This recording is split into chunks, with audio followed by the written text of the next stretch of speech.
We researched the most popular IELTS tips so you don't have to. I also have 2 students here and they're going to talk through each tip and show you how it helped them move from a band 7 to a band 9 and also show you some of the tips that actually lower your score. So let's start with the first part of the video, IELTS listening. So tip number 1 is one of the main reasons why band 9 students get a band 9 in speaking, but a much lower score in reading or listening. How is that even possible? And it's all to do with spelling. So if you spell a word incorrectly, it doesn't matter if it is the correct answer, just one letter out, it is wrong. Have a look at this photo. Every day in Vietnam, I would go to the local Starbucks and they would think that I was their Lord and Savior when really I was just Chris. All right. I'm not Christ. I'm just Chris. All right. So it can make a difference. So we're going to teach you the same technique that we taught these 2 students. And this is going to massively improve your spelling. So if you are working on your listening, you were probably working on your writing at the same time. So I want you to follow this system. Number 1, open up a document and turn spell check off. Don't have spell check, especially autocorrect. Don't have it on. We want to be able to see your spelling mistakes in a minute. Step 2, write one of your practice essays. You're going to be practicing essays anyway. Write the whole practice essay. Once you get to the end, turn spell check on and it will reveal all of your spelling mistakes. Step number 3, get a new notebook. This is now your spelling mistake notebook. Go through your essay, write down all of your spelling mistakes as they are spelled incorrectly in one column, and in the next column you're going to write it spelled correctly. Once you do that for a few days, a few weeks, a few months, depending on how much practice you're doing for writing, you will start to notice patterns. You'll start to notice problem words or the type of words that you have an issue with.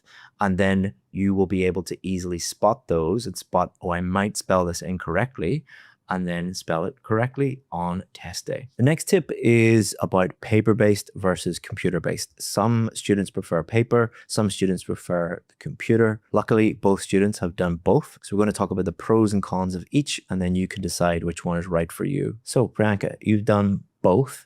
Which one did you prefer, paper or computer? Definitely computer. I have a hard time multitasking, and I felt like when I did the paper-based test, I was distracted because I had to write down the option and have to listen at the same time.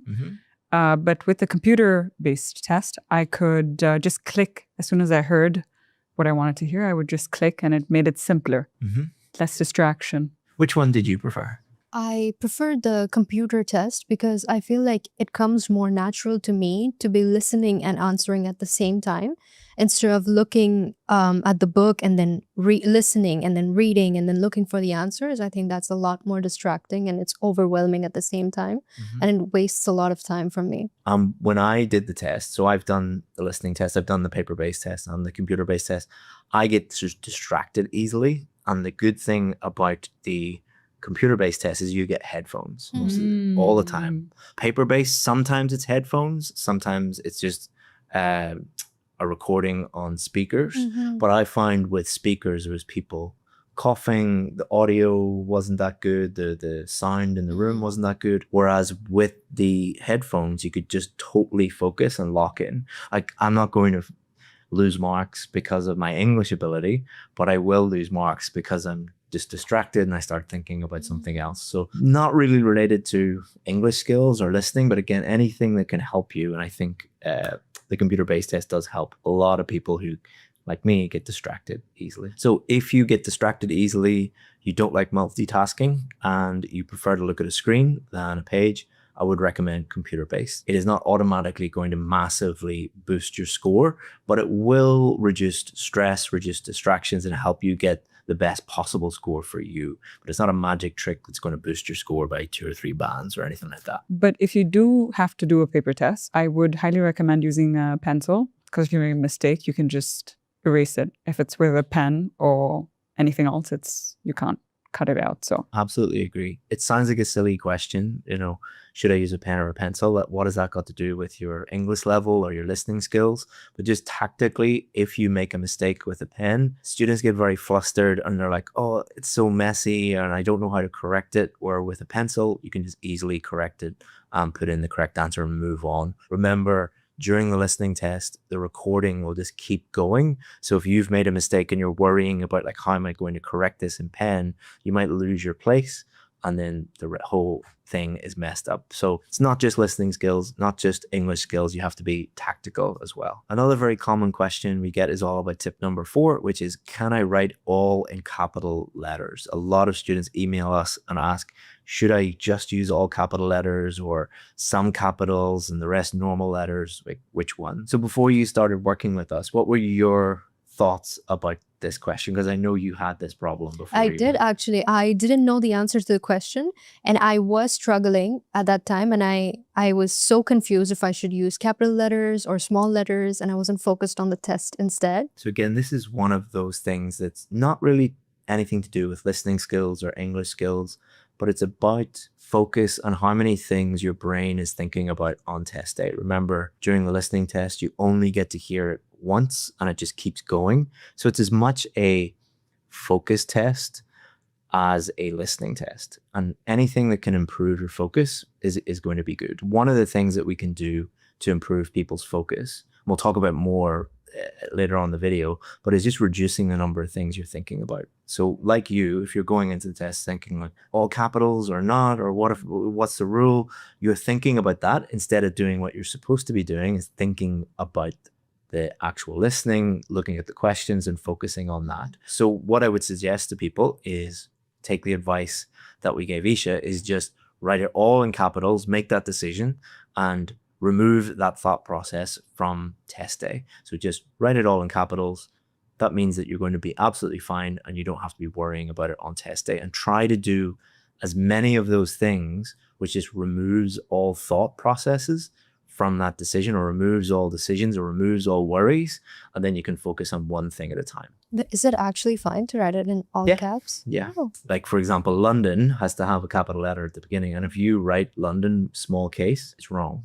Okay, so if you write L capital and then the rest in small, it's fine, right? Yeah, all capitals is fine, but small case and then small case ONDON is wrong. So all caps, they can't say, oh, you didn't capitalize the first letter. Wow. So you avoid that risk of not capitalizing the right letters. Interesting. So tip number 5 is always read the instructions carefully, especially when it talks about word count. Priyanka, you had this problem. Can you talk us through what the issue was? I used to have trouble with the one word and / or a number. I couldn't quite understand it.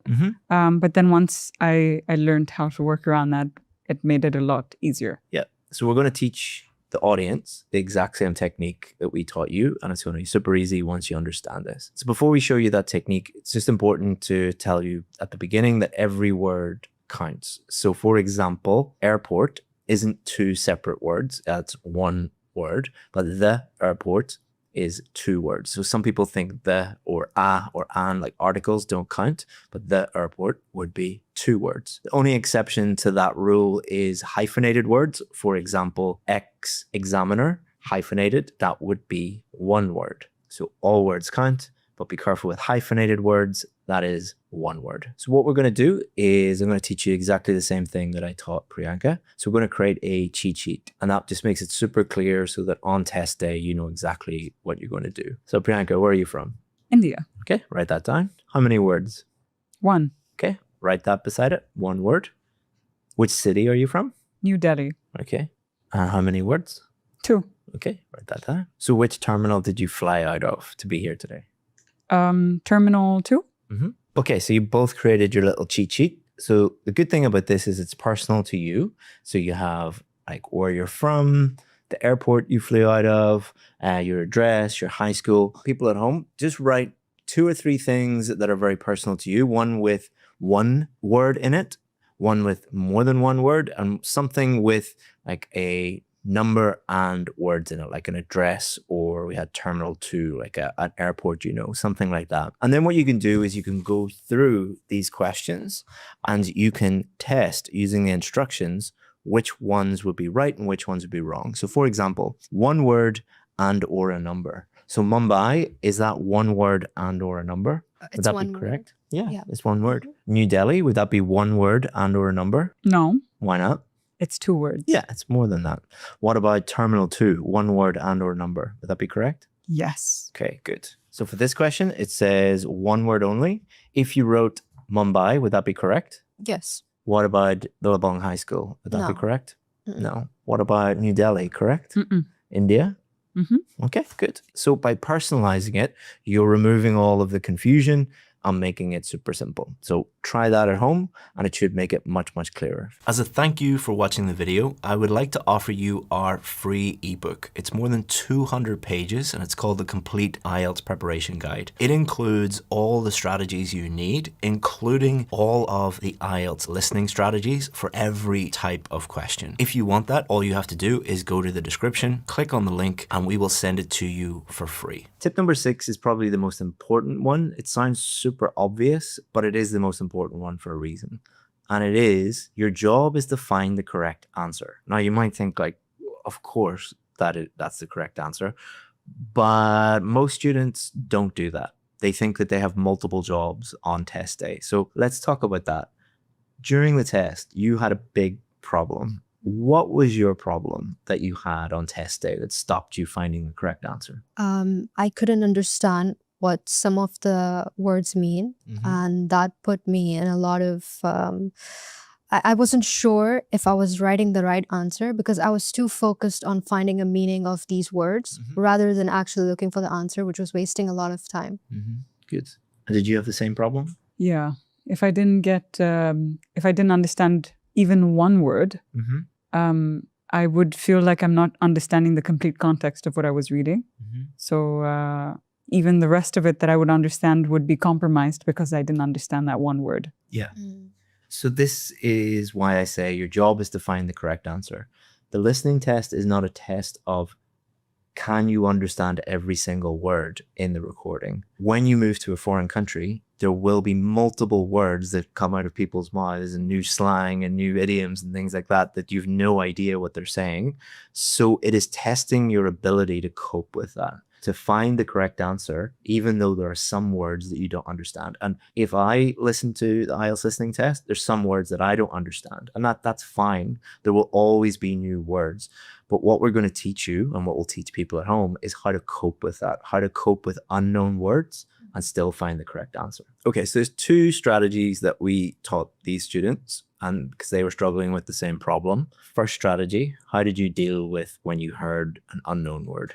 I would just ignore it. If I felt like I couldn't understand one word, the best strategy for me was to just ignore it and listen to everything else with the same amount of focus. Yeah. And try to find the answer with the other information that I had and not get tripped up on that one word. So most of the time, that will be successful because you don't need to understand every single word. And if the answer reveals itself, then you can just, as I say, let it go. But some of the time, you will need to use the strategy that we taught you and you liked it more, which was? What I do is I try to find the meaning of the word from the context of the paragraph. Yeah. So, for example, I'll try to read it one more time and try to understand what it could potentially mean. Yeah. And this is something that we do every day as language learners. If we are surrounded by people speaking that language, there will often be 1 or 2 words that we don't really understand and we need to guess from the context. So let me show you, for example. So I'm just going to take a random book, open it at a random page, and I'm going to read a random sentence, but I'm going to leave out one of the words and you're going to guess what that word is.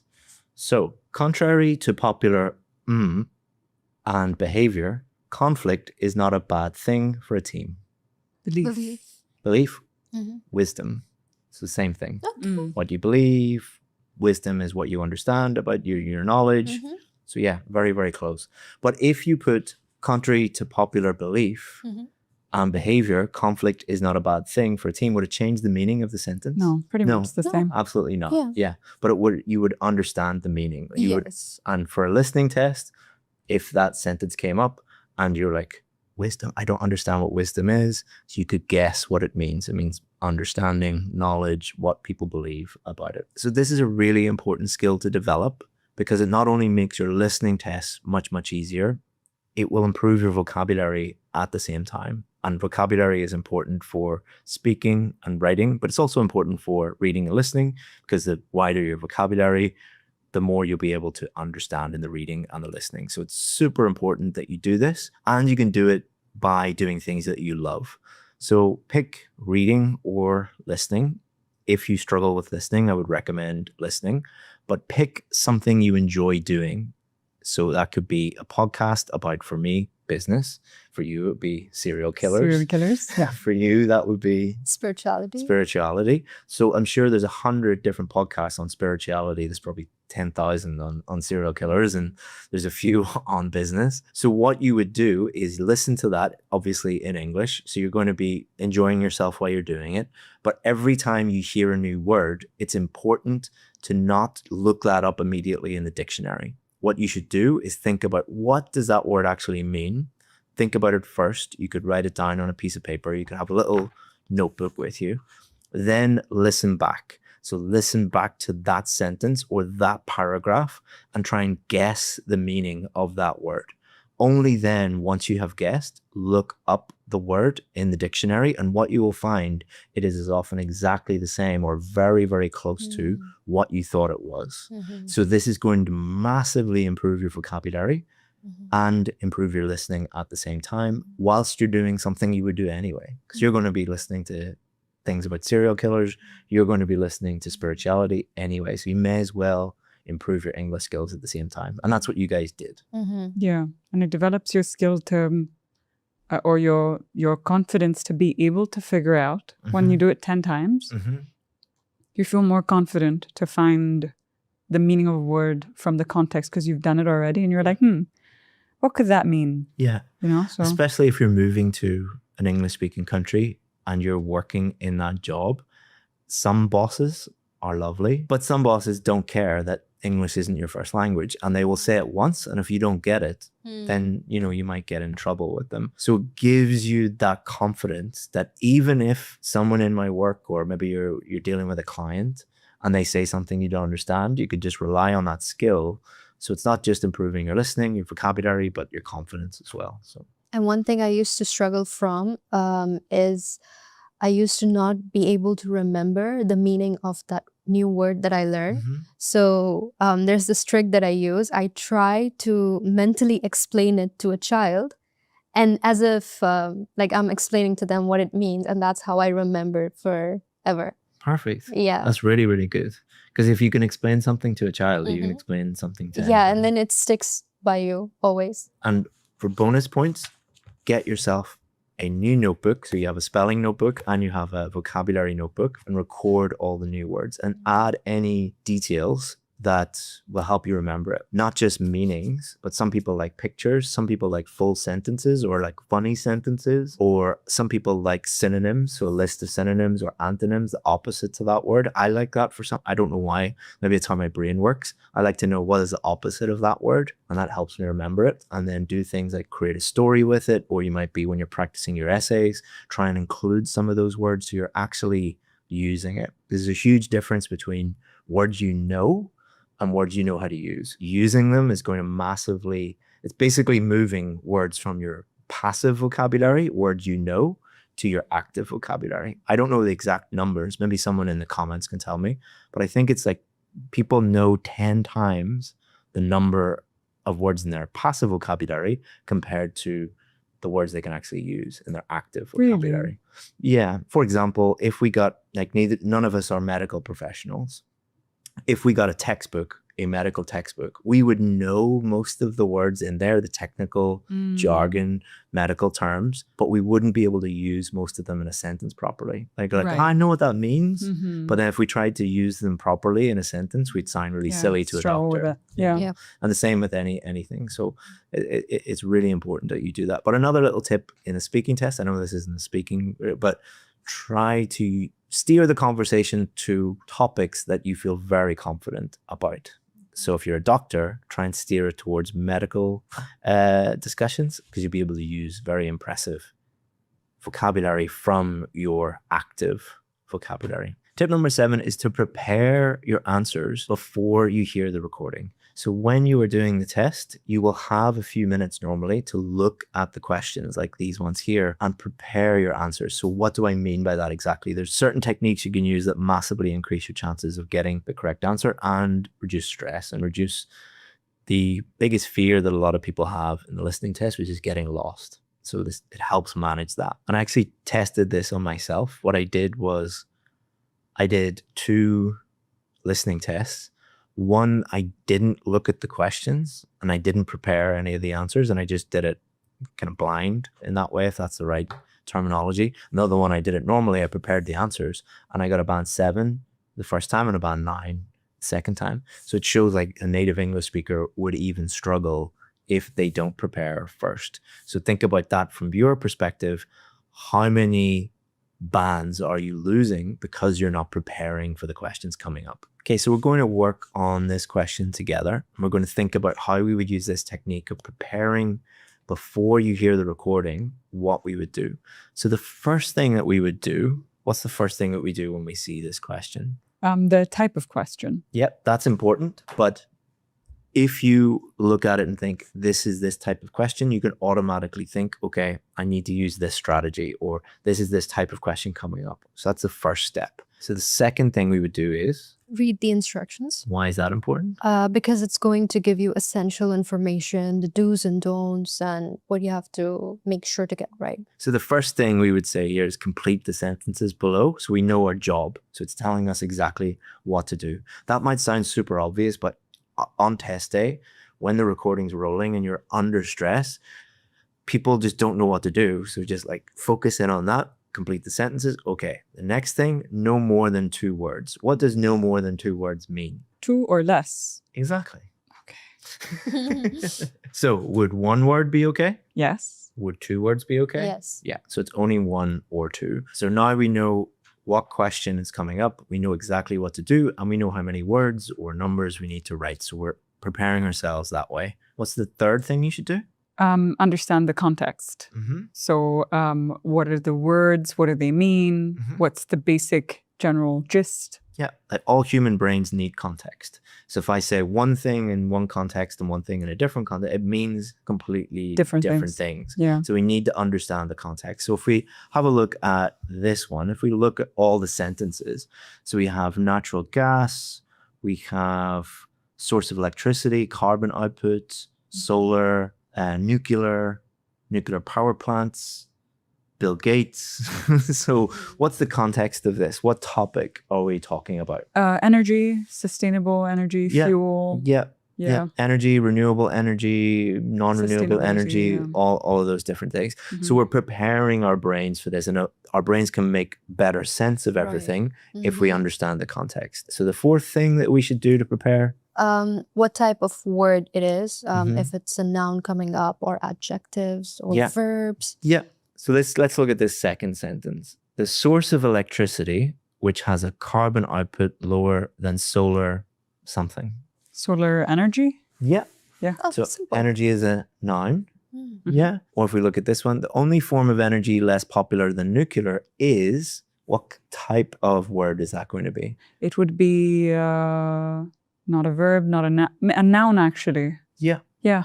Not an adjective, not a verb, not an adverb. So yeah, and we could go even further and say it's probably like wind or coal or gas or some type of energy. And then the final one, Bill Gates is developing advanced reactors in probably a country. Maybe if it's America, it could be a state, or it could be the ocean, or it could be, but it's definitely going to be a noun, but it's probably going to be a country or a place or something like that. So again, we're preparing our brains by understanding context, the type of word, noun, verb, adjective, the category of word. Is it could be a country, could be a state, could be a place, it could be a type of energy. So it's making it us much more likely to get the correct answer. And some of these, you could guess the correct answer without even listening. So it makes the listening much, much easier. Once we do all of that, the final thing that we can do is predict the correct answer. Okay. So if we have a look at this one, the source of electricity, which has a carbon output lower than solar, what do you think is a good Wind. prediction? wind, other than solar, is wind. Okay, it couldn't be is wind energy because that would be 3 words. Remember, it has to be under 2 words. Oh, But I thought is already in there. no, is Oh. is not. So let's go is wind for you. Tidal. Okay, is tidal. Let's have a look at the answers. So the answer is nuclear. So you said wind, you said tidal. We were both wrong, but that doesn't matter because you remember the thing that we're doing here is preparing our brain. So I'm listening out for a source of energy that is lower than solar. So it probably says in the recording, the only other source of electricity that has a lower carbon output than solar is nuclear. So you would hear that much, much easier, even though your prediction was wrong, because it's not about predicting the correct answer. It's about predicting the type of thing that is going to come up and preparing our brains for that, if that makes sense. Yeah. So at home, if you're using prediction and you're like, I'm not getting it exactly correct every time, that's not the point. The point is preparing our brain to find the correct answer, because we can't predict everyone exactly, but some of them you will be able to do it. Most of them, your predictions will be wrong, but the type of word and the topic and preparing our brains to find the correct answer, that's what we want to be doing. So good job. Tip number 8 is all about focus. And this is a big one because a lot of people have great listening skills or English might be at a very, very high level, but they struggle with focus. And because the recording is just going to keep going, if you lose focus, you're going to lose marks. And this actually happened to me when I did the real IELTS test. At the beginning of the test, I was looking out the window thinking about what I was going to have for dinner that evening. Didn't even realize the recording had started. And I think it was a number plate. And I completely missed it. And I didn't get the correct answer at all. I still got a band 9 because you can get one question wrong and still get a band 9. But it just shows you how important focus is, not even at the end of the test, but throughout the whole test. And we taught you 2 different strategies. And we're going to talk about that, and that'll help the people at home. So we taught you one technique. What was it? So instead of trying to be able to pay attention, my attention used to be really bad. I used to have a hard time focusing on something for 60 minutes straight. So instead of trying to do all 60 minutes together, I kind of think of it as working a muscle in the gym. So you kind of do it a little bit at a time. So you try to do it first for 5 minutes, then 10. Then when you get used to the 10, you go to a 15. When you get used to 15, you go to 20. And then it kind of becomes muscle memory in a way. So rather than trying to give yourself the mammoth task of doing 60 minutes in one go, it's just, for me, at least it worked easier to be able to do it section by section and work up your attention span. And we did something a little bit different with you. What did we do? I used to find it really hard to focus. So I started meditating. And I found out that it really helps me get a lot of data in my brain. So what I used to do is I started off meditating for like 2 minutes in the beginning. I couldn't do it more than that. And then I jumped on to 6 and then 10 and then for a half an hour. And that helped me a lot. And that's something I use now to better my attention span. And the good thing about meditation is it gives people a little bit of a break from studying. Yes, it does. Yes. Because a lot of people, not saying any of you viewers would do this, but a lot of people email us the week before their test and they're like, I need to cram, I need to prepare for the test in 1 week, and they're studying like crazy. And it's too much, to be honest, for most people. So meditation not only improves your focus, but gives you a break from study and kind of, as you said, like a data dump, like allows you to clear out your brain a little bit. So if you're struggling with focus and you want a way of doing it while chilling out at the same time, and it's beneficial in a lot of other ways, meditation is good. There's lots of meditation apps out there. Don't ask me which one, just find one and go with it. And finally, but most importantly, my best tip for staying focused throughout the entire test is reducing as much stress on test day as possible. The number one way to reduce stress is preparation. When people say stress, what I really hear is fear.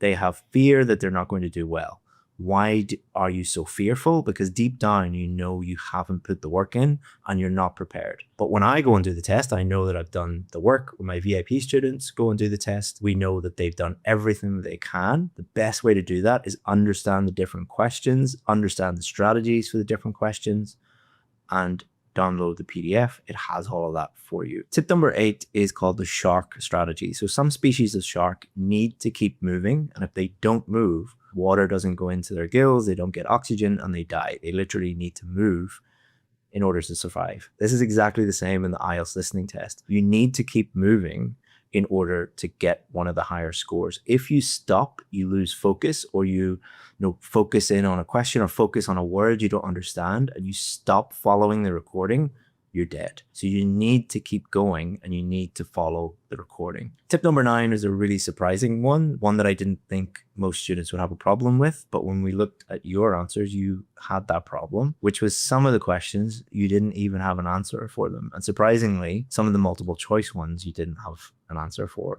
at all. Why is that not the best strategy, especially for multiple choice and things like that? Because you still have a 25% chance of getting it right if you just close your eyes and pick one. So stupid to be leaving it blank. So we don't want to use that strategy for every question. We want to approach every question in a strategic way and find the correct answer. But if it's something like multiple choice and you just have no idea, if you are like, I have just no idea, get stressed and then lose your place and you don't use the shark strategy, you're going to mess up the rest of your test. But as you say, you might have a 25% chance. Just put a random one down if you really have no idea, or look at the 4 options. If you have prepared, as we said before, prepared before you hear, one of the options or 2 of the options will probably make sense. And even sentence completion, like we looked at, often you'll be able to guess the answer. So if you lose your place or lose focus, for example, you could have put, wind power in, or is wind. It might not be right, but how many different types of power are there? There's nuclear, there's wind, there's tidal, there's coal. Again, you still have a 25% chance. Don't use this for every single question. You're not going to do very well, but those questions where you get stuck and you need to move on, try that strategy. And there's no negative marking, so it makes sense. Nothing to lose. Yeah, you have nothing to lose. We solved a lot of your problems just with spelling and that one tip.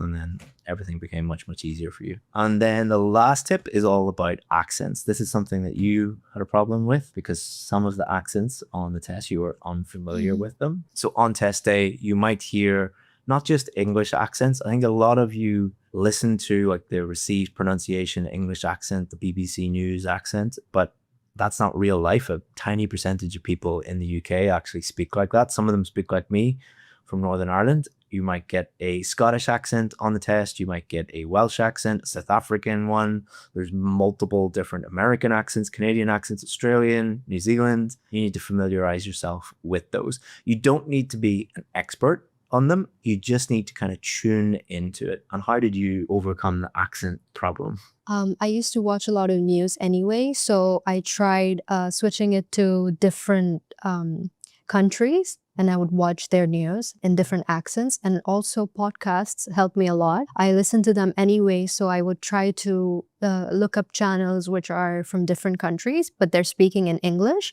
So I can get a hold of the accent that they're talking in and understand what they're saying. And you combine that strategy with the strategy that we talked about before about understanding words in context that you don't understand first time. So one time you could listen to an Australian podcast on something you like, and then the next one on an American one, and the next one on an Irish one.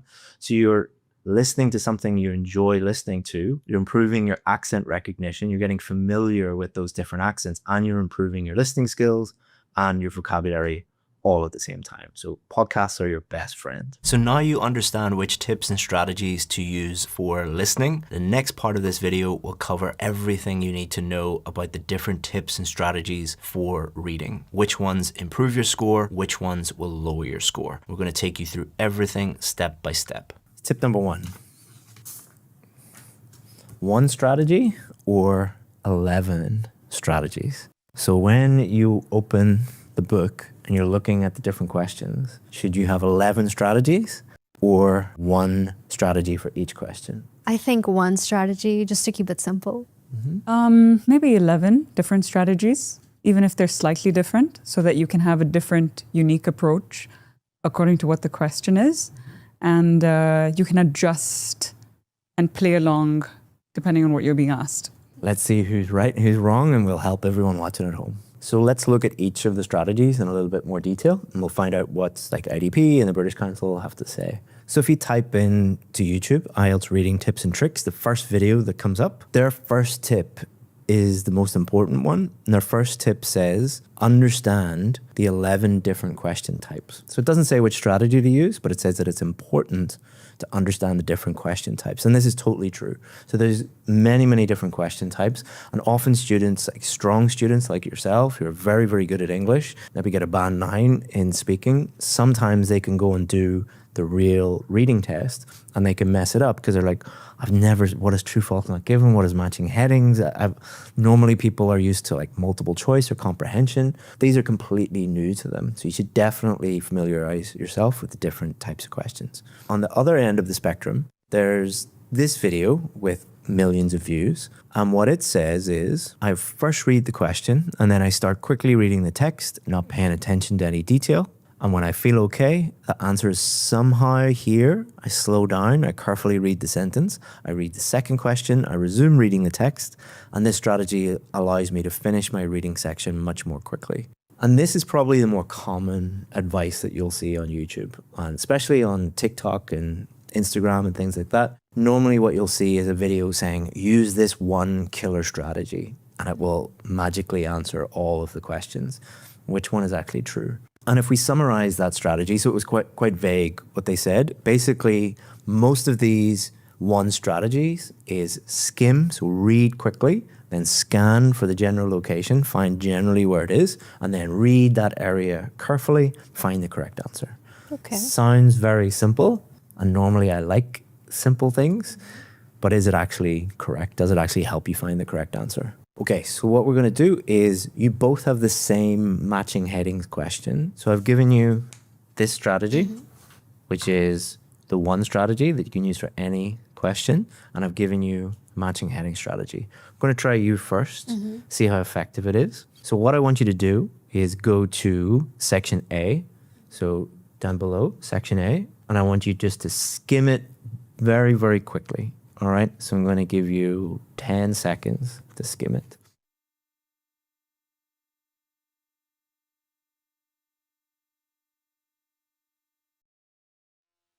Now what I want you to do is I want you to scan that to find information that will lead to the correct answer.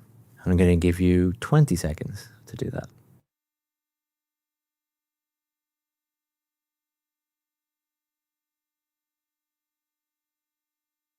Now I want you to read carefully and find the correct answer. Have a look, and you can look at the question. You can read carefully. Go ahead. Or are you completely lost? I am completely lost. Oh, okay. Like that. So does this work, this strategy that you just used? No. Not at all. So let's do it all together. Okay. We'll do the exact same question, but we'll use a specific strategy designed for this question. Okay? So what I want you to do is don't look at the list of headings, okay? Just look at section A. All I want you to do is read section A and imagine you are writing a title for that paragraph. So a title that just summarizes what that paragraph means. Think about if you were writing a newspaper article just about that paragraph, what would the title say? I want you to do it separately. I'll give you 1 minute to do that. Should we write it down? Or? Write it down. Okay. Yeah, but don't say what it is. Okay. Just write it down separately. Okay?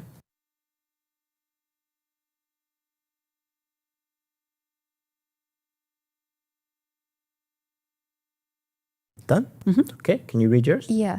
How government's involvement can damage environmental management. So how the government's impact or involvement in the environment, something like that. Yeah. Yeah?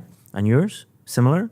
Impact, but positive. So how can a government contribute positively to environmentalism? Okay. So if we look at the two sentences, the commonalities are government and environment. All right, so government is doing something on the environment. Now what I would like you to do is go back to the list of headings. So it's up to the list of headings. And I want you just to look at them and identify any that match your title, any that match your heading.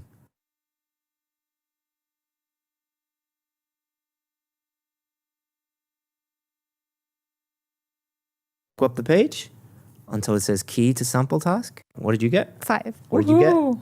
5. Was that difficult? No, it Was so it difficult nice. the first time? Yes, very difficult. Interesting. It also saved a lot of time. It was very quick Exactly. compared to the first time. Exactly. I gave you 1 minute. You probably wouldn't even need 1 minute. You could have read through that quite quickly and just like government's impact on environment, like government's involvement in environment. And then if you look, it's like magic.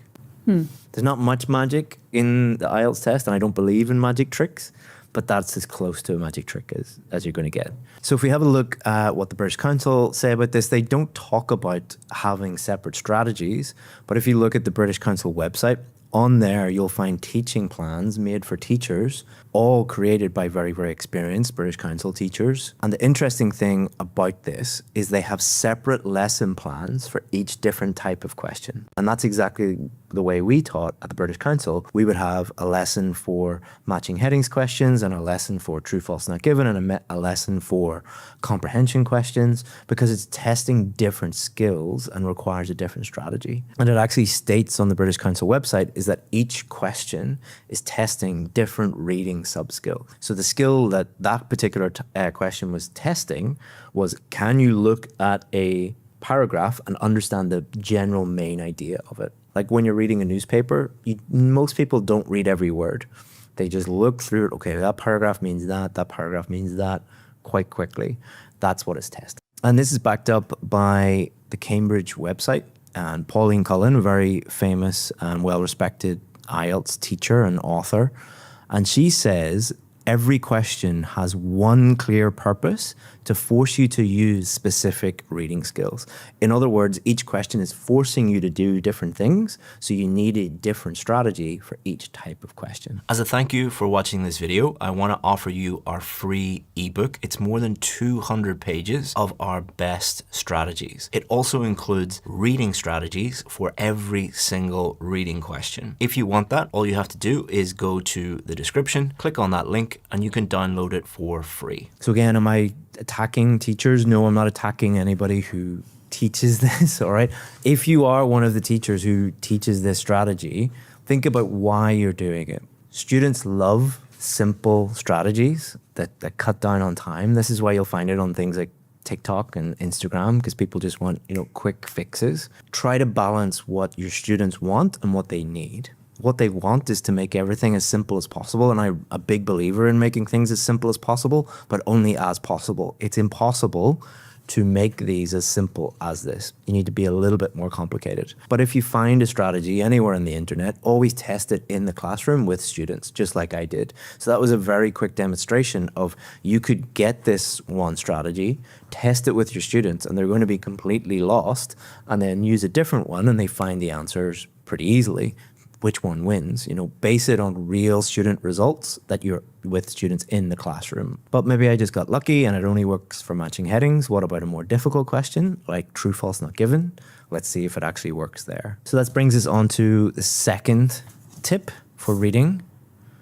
We're going to test true, false, not given questions versus this. Really understanding the question, fully understanding it, or using tricks. Some students and some teachers just want tricks. Some of them work, some of them don't. Other teachers, other students want to fully understand the question, so they're completely confident on test day. So which one would you choose?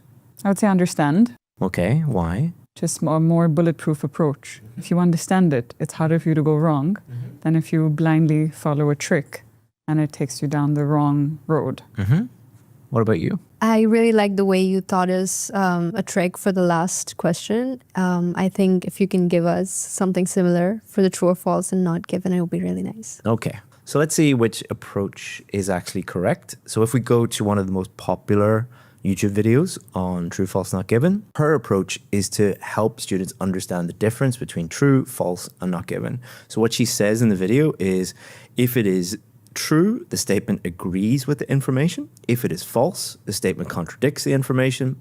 And if it is not given, there is no information on this. This video was posted nearly a decade ago, and IELTS has not changed since. But since that, there's been lots and lots and lots of videos talking about this is the latest hack, this is the latest trick. But maybe we got the answer nearly 10 years ago in this video. And you'll also find the exact same information on the IDP website. So if you have a look at the IDP website, it says exactly the same thing. So if the most popular video on YouTube is stating something very, very clearly, and IDP you're stating it so clearly, why is there so much confusion?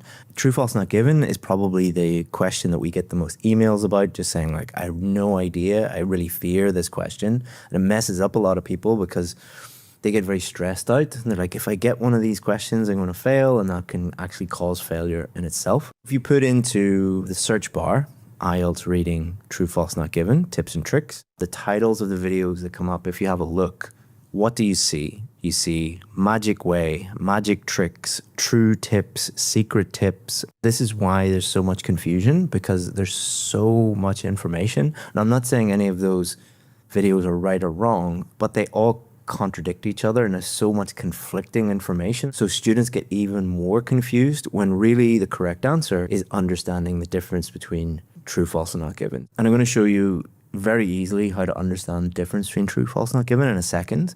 But I just want to address something important. I'm not saying that you need to just focus on one strategy with us, but what I would recommend is, instead of looking at 30 different YouTube channels or 10 different blogs, find one that you actually trust. Like, so for example, we've mentioned Pauline Cullen, very, very reputable, reliable source, or IELTS Liz or IELTS Simon. These are people who really, really know what they're doing. Or you could look at our website or our channel. Hopefully you would agree that we know what we're doing, but pick one of us and just focus on that. And that is going to cure this overwhelm problem that many of you have. So if we have a look at again what it says in this video, number one, if it is true, the statement agrees with this information. Number two, if it is false, the statement contradicts this information. And number three, if it is not given, there's no information on this.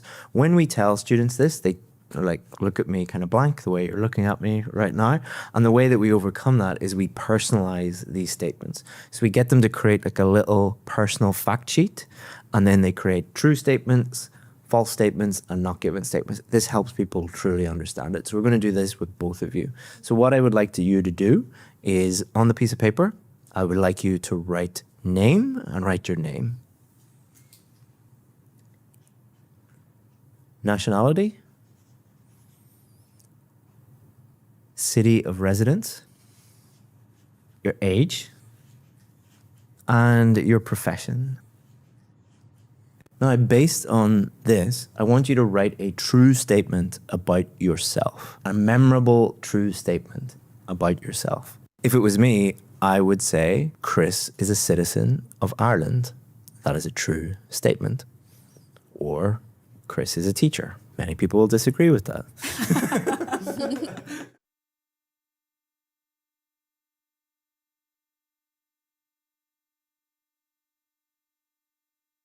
Okay, what is yours? Isha lives in London. Okay, is that true? Yes. And yours? Priyanka is a teacher. Okay, is that a correct statement? Yes. Okay.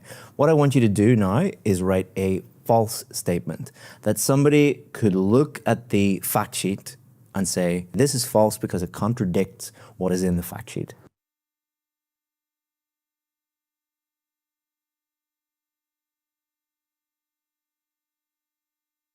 Mine is Isha is 25 years old Why is that false? because Isha is 23 years old. Mine is Priyanka is 35 years old Why is that false? because she is 27. Okay. What I'm going to do now is we're going to create a not given statement. So a not given statement is a statement that we just cannot tell. There's no information there that we can verify is this true or false.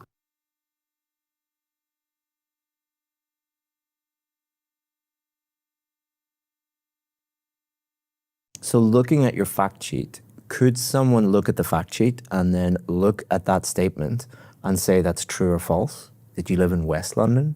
No, it's probably not given. Yeah, there's no information Yeah. about the location within London. So you wrote, Priyanka likes chocolate cake. Can we tell from the information whether you like chocolate cake or It's not given. Yeah, not at all. So it's either something that's closely related to what is in your fact sheet. So you live in London, but it's not really clear where, or it's just something that is not there at all, like which food you like. On test day, what you can think is, if you're confused about true, false, not given, you can just remember that fact sheet and those 3 statements, and then think about what you're doing when you're looking at the different statements. And that should make it super duper clear. And anybody at home can make that in 5 minutes, and that should make it clear to you. And that's the biggest challenge for most people, is understanding the difference between true, false, not given.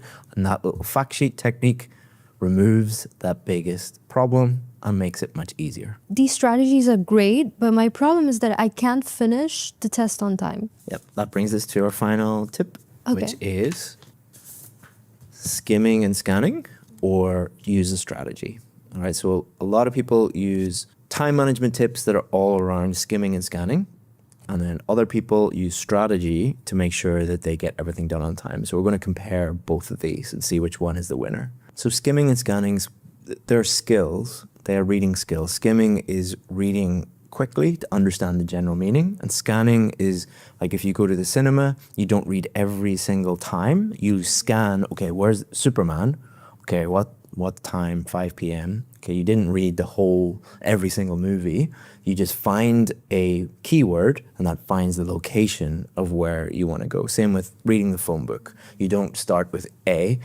You would scan to where you're going, skip to where you're Right. going, and then or when we did have phone books, but you might be too young. What's that? What's a phone book? I'm showing my age. But I think this is one of the most misunderstood areas, and a lot of people see tips on YouTube of just like skim and scan, and you'll quickly find the correct answer, and that will mean you get everything done on time. Let's see if that is actually true. So if we look at this very, very popular IELTS tips video with millions of views, her first tip is don't read slowly. You should just skim and get the main idea, and then scan and get the detail.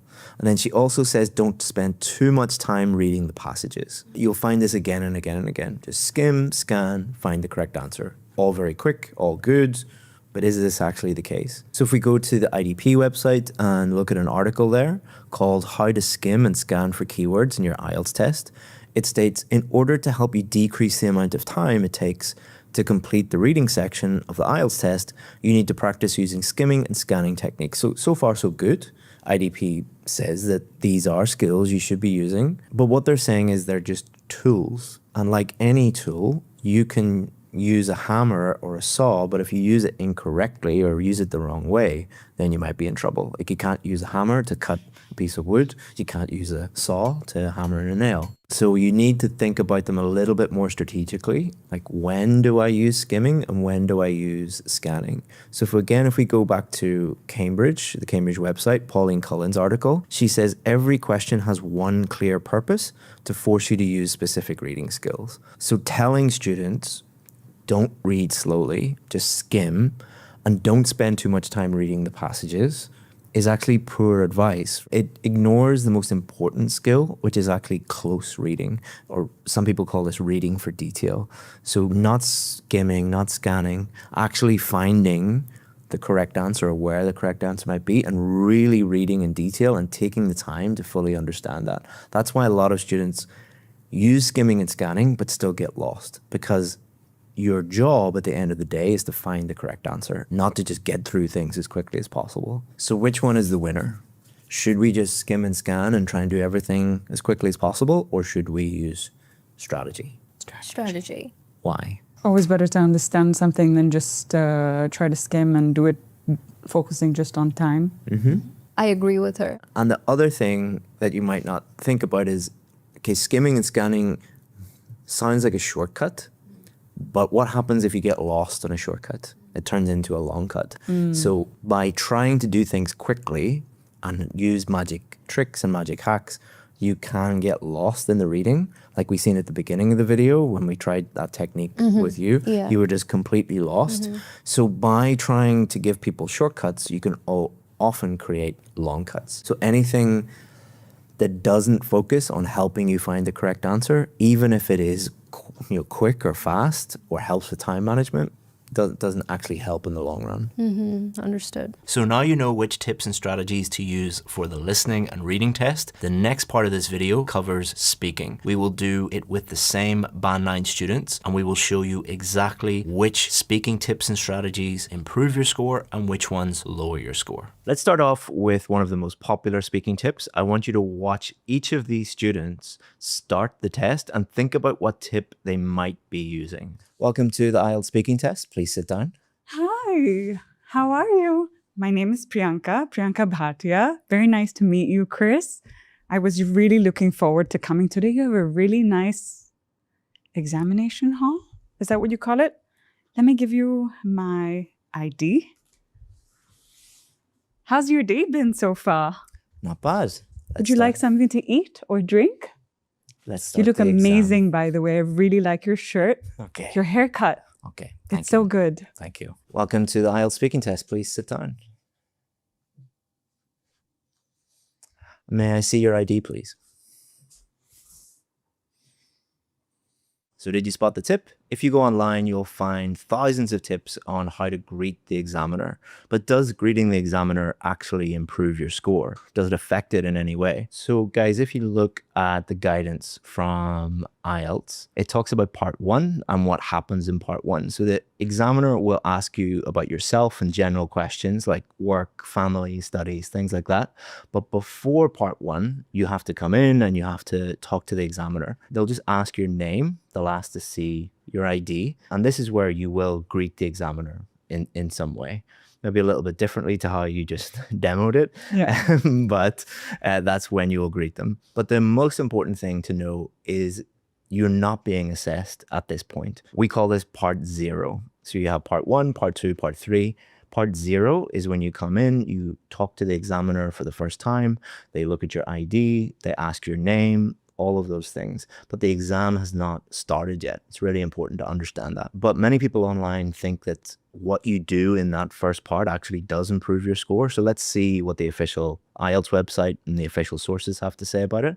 So on the official IELTS website, it says, every examiner is trained and monitored closely to be fair to every candidate and to assess your level of English. The examiners will not give you more or fewer marks if you are smiling and laughing. So it's quite clear what they're saying there is it doesn't matter what you do in that part 0, it's not going to improve your score. So you can't charm the examiner, you can't be overly friendly. And if you're really nervous, like you demonstrated, and you don't seem like you don't want to be there, you can't lose marks for being unfriendly. But I imagine it doesn't do any harm to be polite, to be nice, right? So yes and no. Whatever helps you relax into the test and reduces nerves and stress as much as possible. Like if you are the type of person that not greeting the examiner in a friendly way would make you feel awkward, and you would be thinking about like, have I actually offended them? Then, greet the examiner in a normal human way. But I think that, and this is advice for the teachers out there, if you are giving students advice on how to greet the examiner, you're not giving time to things like grammar, vocabulary, pronunciation, fluency, strategy, how to answer the questions. There's a finite amount of time that teachers have to teach students and students have to prepare for the exam. So if you are dedicating, even just 10 or 15 minutes, showing students exactly what to say to the examiner, then you're not spending that 10 or 15 minutes giving them feedback on things that actually matter. So on a more strategic level, I'm not criticizing teachers out there, I'm trying to help you. Only focus on the things that are actually being tested when they are being tested, and that is giving your students the best possible chance. So is this tip right or wrong? I think that it's wrong. It's not going to do any harm, but there are far more important things that you need to think about, and we'll talk about that later in this video. So we're going to demo the second most popular tip. I want you to watch both of them. Both of them are trying to use this same tip. Watch what they do and try and guess what the tip is. Welcome to the IELTS speaking test. Let's start off by talking about what you normally do on the weekend. What do you normally do on the weekend? I like to meet my friends on the weekend. We like to go for long walks in the park. And I like to go shopping. and I like to go to the garden with them, and I like to meet them outside their house. What do you normally like to do on the weekends? On the weekends, I literally love to cook, and I love inviting all my friends over to my house so we can like eat together and watch a movie. And like I have this really big screen TV, so we really enjoy watching like horror movies over there. And I think it's the best thing to do on the weekends. So did you spot what the tip was? So one of the most popular YouTube videos in the world on IELTS speaking, with 13 million views, talks about how important body language is, and hand gestures, and maintaining eye contact. But is this actually true? Will this improve your score? Well, let's have a look what IDP and the British Council have to say about this. On IDP's website, you'll find an article called How to Prepare for the IELTS Speaking Test. And in it, it says that every examiner is trained and monitored closely to be fair to every candidate and to assess your level of English. The examiners will not give you more or fewer marks if you are smiling and laughing.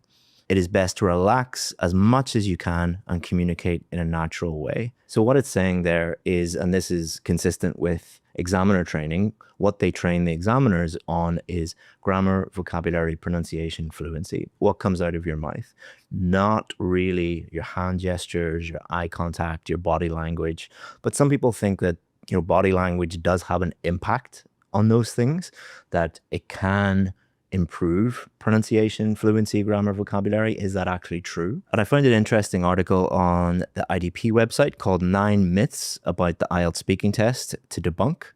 And this is what they say. Being polite, courteous, and smiling should be part of basic manners when engaging with anyone in a conversation. It does help the interaction move forward. However, it is not part of the evaluation criteria.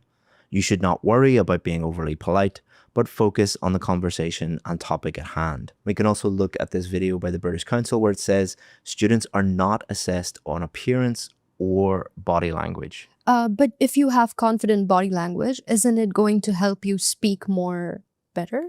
So I think it really depends on the teacher. And again, this is some advice for teachers out there. When I look at a lot of the feedback that is given to students in one-on-one speaking mock tests, some of them, 80% of the feedback is on hand gestures, body language, eye contact. And to the teachers out there, the students are trusting you. They're not IELTS experts.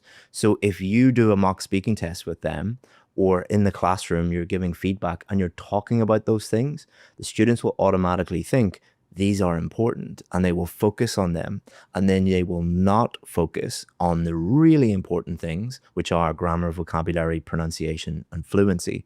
So it is about choosing what you teach the students so that the students understand the importance of each thing, or what is more important than the other. So be very, very careful when you mention things like body language, eye contact, hand gestures, because the students will prioritize them because you are prioritizing them in the classroom. But does it affect your score? No, not at all. So what I would say is you do whatever you want to do that helps you speak fluently and give the best answers.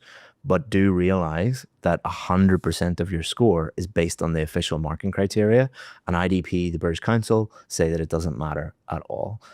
So prioritize that. So let's move on to tip number 3, a very, very popular one. What we're going to do is one student is going to use this tip and the other one is going to ignore this tip and not use it at all. I want you to spot which one is which and think about what tip they might be using. What's the best way for an English student to improve their listening skills? I think documentaries, docuseries. I love long-form content on serial killers. I know that's quite a niche topic, and that's because I'm very easily stimulated by, this may sound weird, but serial killers. Just something about the psychological imbalance that they have. It may seem gruesome to some people, but to me it's quite fascinating because their thought process is very layered. Their thought process is very nuanced. It's not about good versus evil, as some people might think. It's sometimes that they have a lot of mental disorders that stems from a very troubled childhood. And doing a deep dive into that makes me feel like I'm able to humanize the person and maybe not justify their actions, because it's not okay to kill, but maybe understand the human psyche and cause and effect a lot better than someone that just says someone's evil. For students who are learning English, what's the best way that they could improve their listening skills? I feel like if they research IELTS content on probably YouTube, there's a lot of outlets out there where they can brush up on their education. And I feel like that's one of the ways that has helped me a lot. And maybe that's something that they could do. So did you spot the tip? I want you not to think about just the tip, but how fluent was each person? So if we listen to Priyanka's response, it was very, very impressive, but it wasn't as fluent as she normally is. Why do you think you weren't as fluent? So you were constantly stopping and thinking about what to do. Why was that? Because I was trying to sound as intelligent and was trying really hard to impress you, rather than just answering the question as I would normally. Specifically, how were you trying to sound intelligent? Using big words, intelligent sounding words to be able to make you think that I was more intelligent. So all over the internet, you'll find advice saying, don't use normal informal language.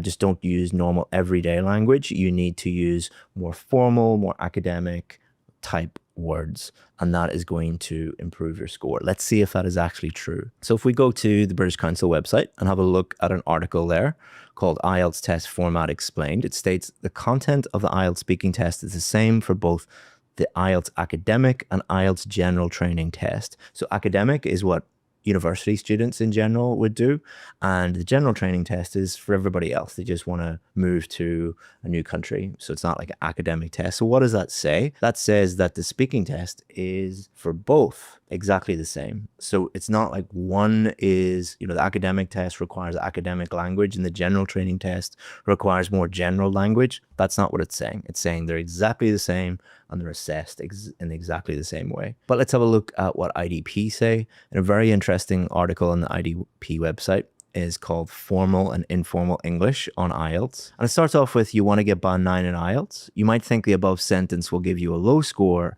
on an IELTS test. However, you might be wrong. IELTS tests your English language skills, and yes, this includes both formal and informal English. So again, this confirms what we see all the time, which is the speaking test is not a formal academic test. It is testing your ability to communicate clearly in English. And as we've seen with you, because you were trying to sound more intelligent by using big words, it was actually lowering your fluency score. And you are at a band 9 level, you have perfect fluency, but by trying too hard, it is actually lowering your score. And it's actually a much fairer reflection of speaking in real life, because like when you move to an English speaking country, what percentage of the time are you going to be speaking in a really formal academic way? Like 1% of the time, maybe. It's very specialist when you're using that kind of language. 99% of the time, you're just using everyday informal language. You're also using things like slang, phrasal verbs, idioms, just everyday idiomatic language that native English speakers would use. And that is showing actually how high level you are, because to learn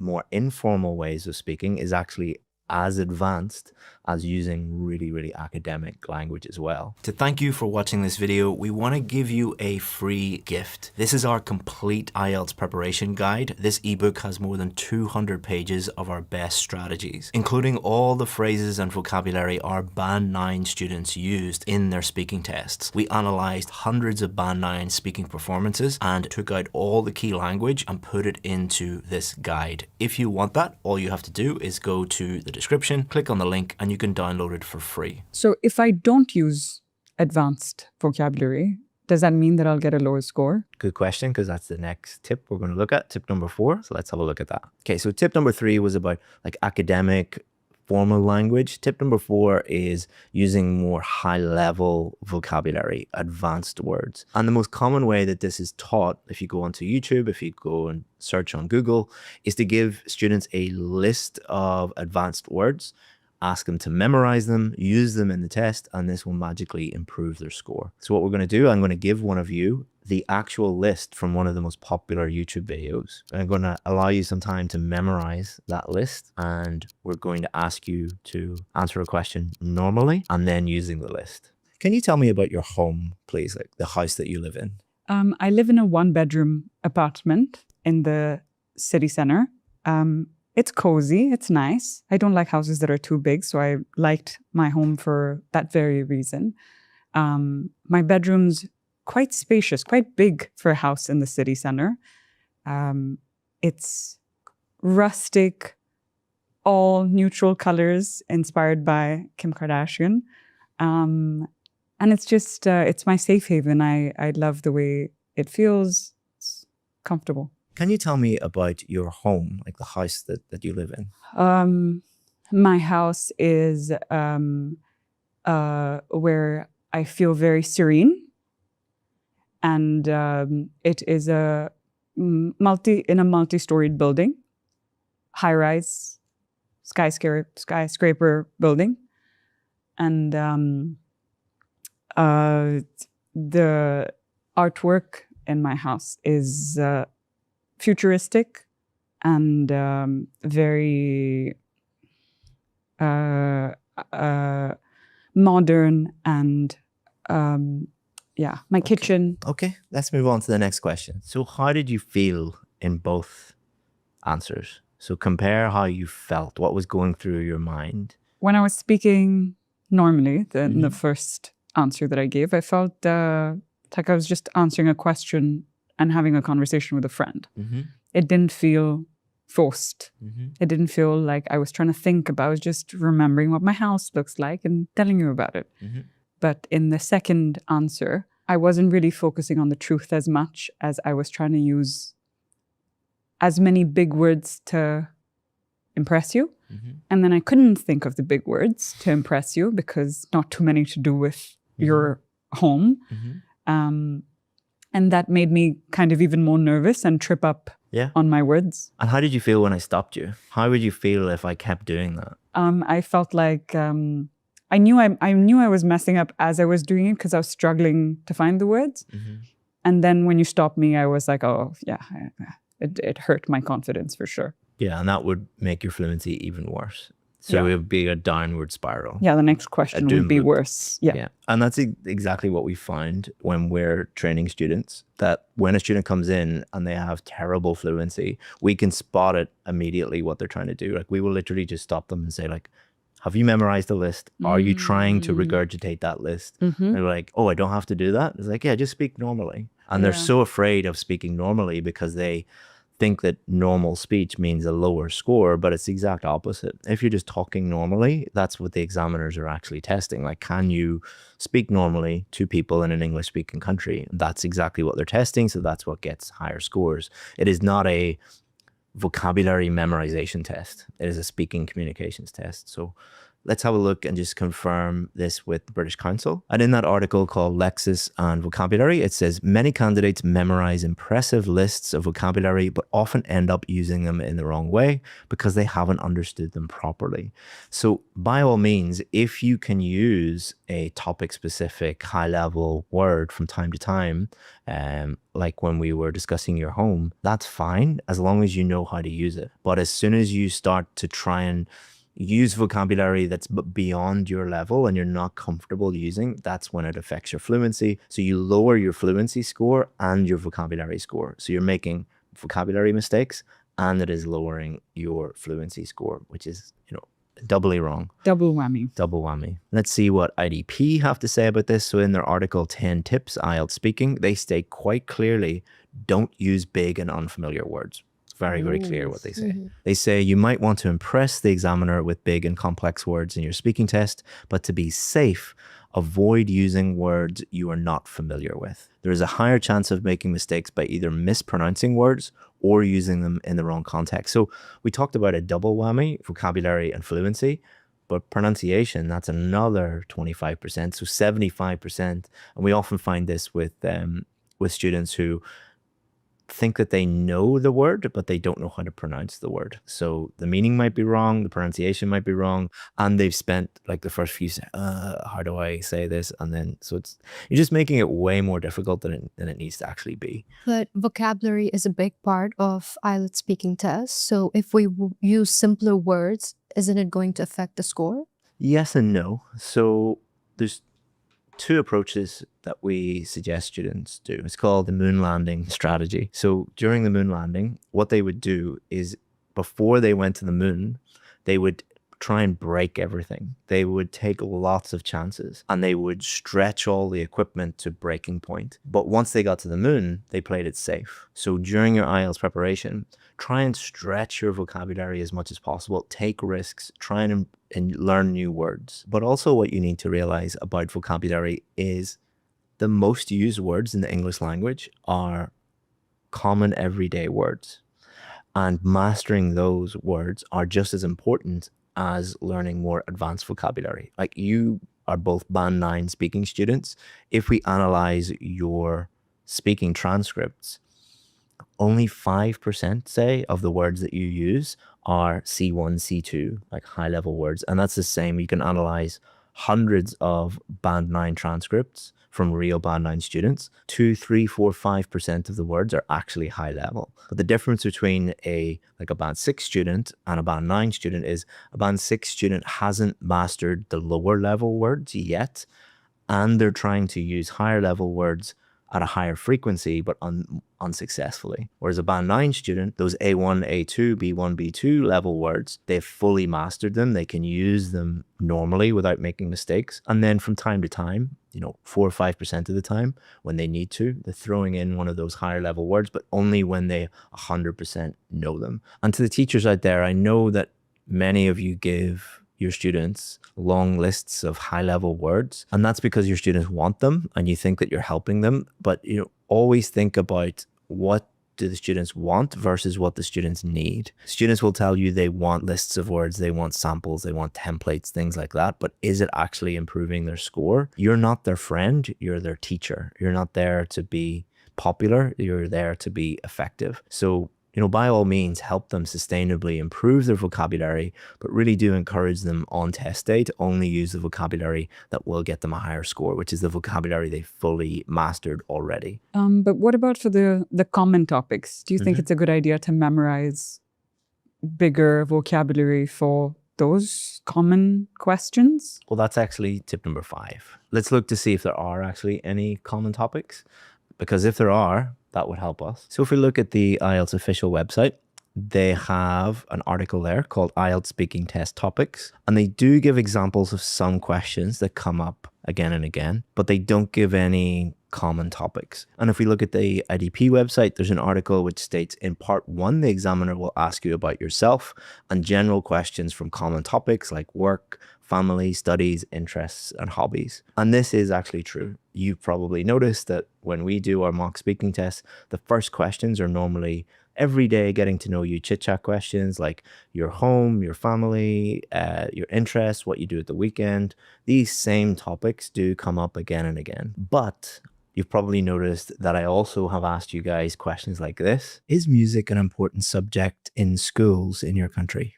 In schools in my country? Are there any celebrities that you do not like?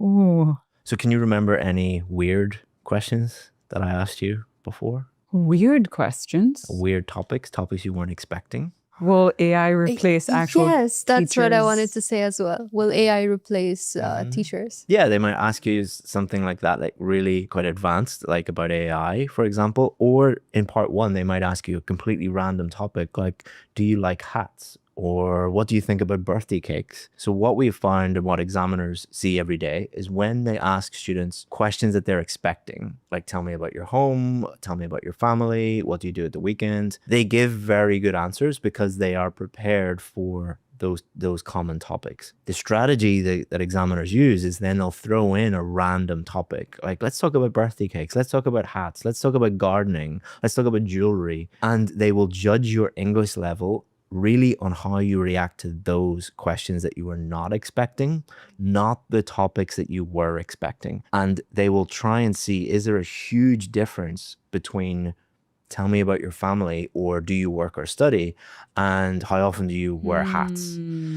Because that's testing your real English level. So if you go and work in an English speaking country, they're not only going to be asking you about, like, tell me about your family and your career, they'll be asking you about more common topics. And if you can't speak about those rarer topics, then your English level isn't that high. So telling students, prepare for these common topics, it sounds good. Again, if you're a teacher, I'm not criticizing you. It sounds like you're coming from a good place. You have a good heart. You're trying to help your students, but you might actually be leading them towards lower scores, because the key is to prepare them for all topics, not just the common ones that come up again and again in part 1. So that's part 1. What about part 2 and part 3? So part 1, there are those common topics. Like, they'll probably start off with this, do you work or do you study? And then talk about either your home or your neighborhood, your likes and dislikes, and then throw in a few random topics. So you need to be prepared for those. Parts 2 and parts 3, there are no common topics. Even if you look online and you find like common part 2 topics, common part 3 topics, these articles, I don't want to be too critical, but they're not true. You have to expect the unexpected in part 2 and part 3. So overall, there's no harm in preparing for the common topics that might come up in part 1, but do remember that you need to be able to answer questions on any topic. But there's one thing that you should never do when you're preparing common topics. Can you guess what it is? Speak in a language other than English. No.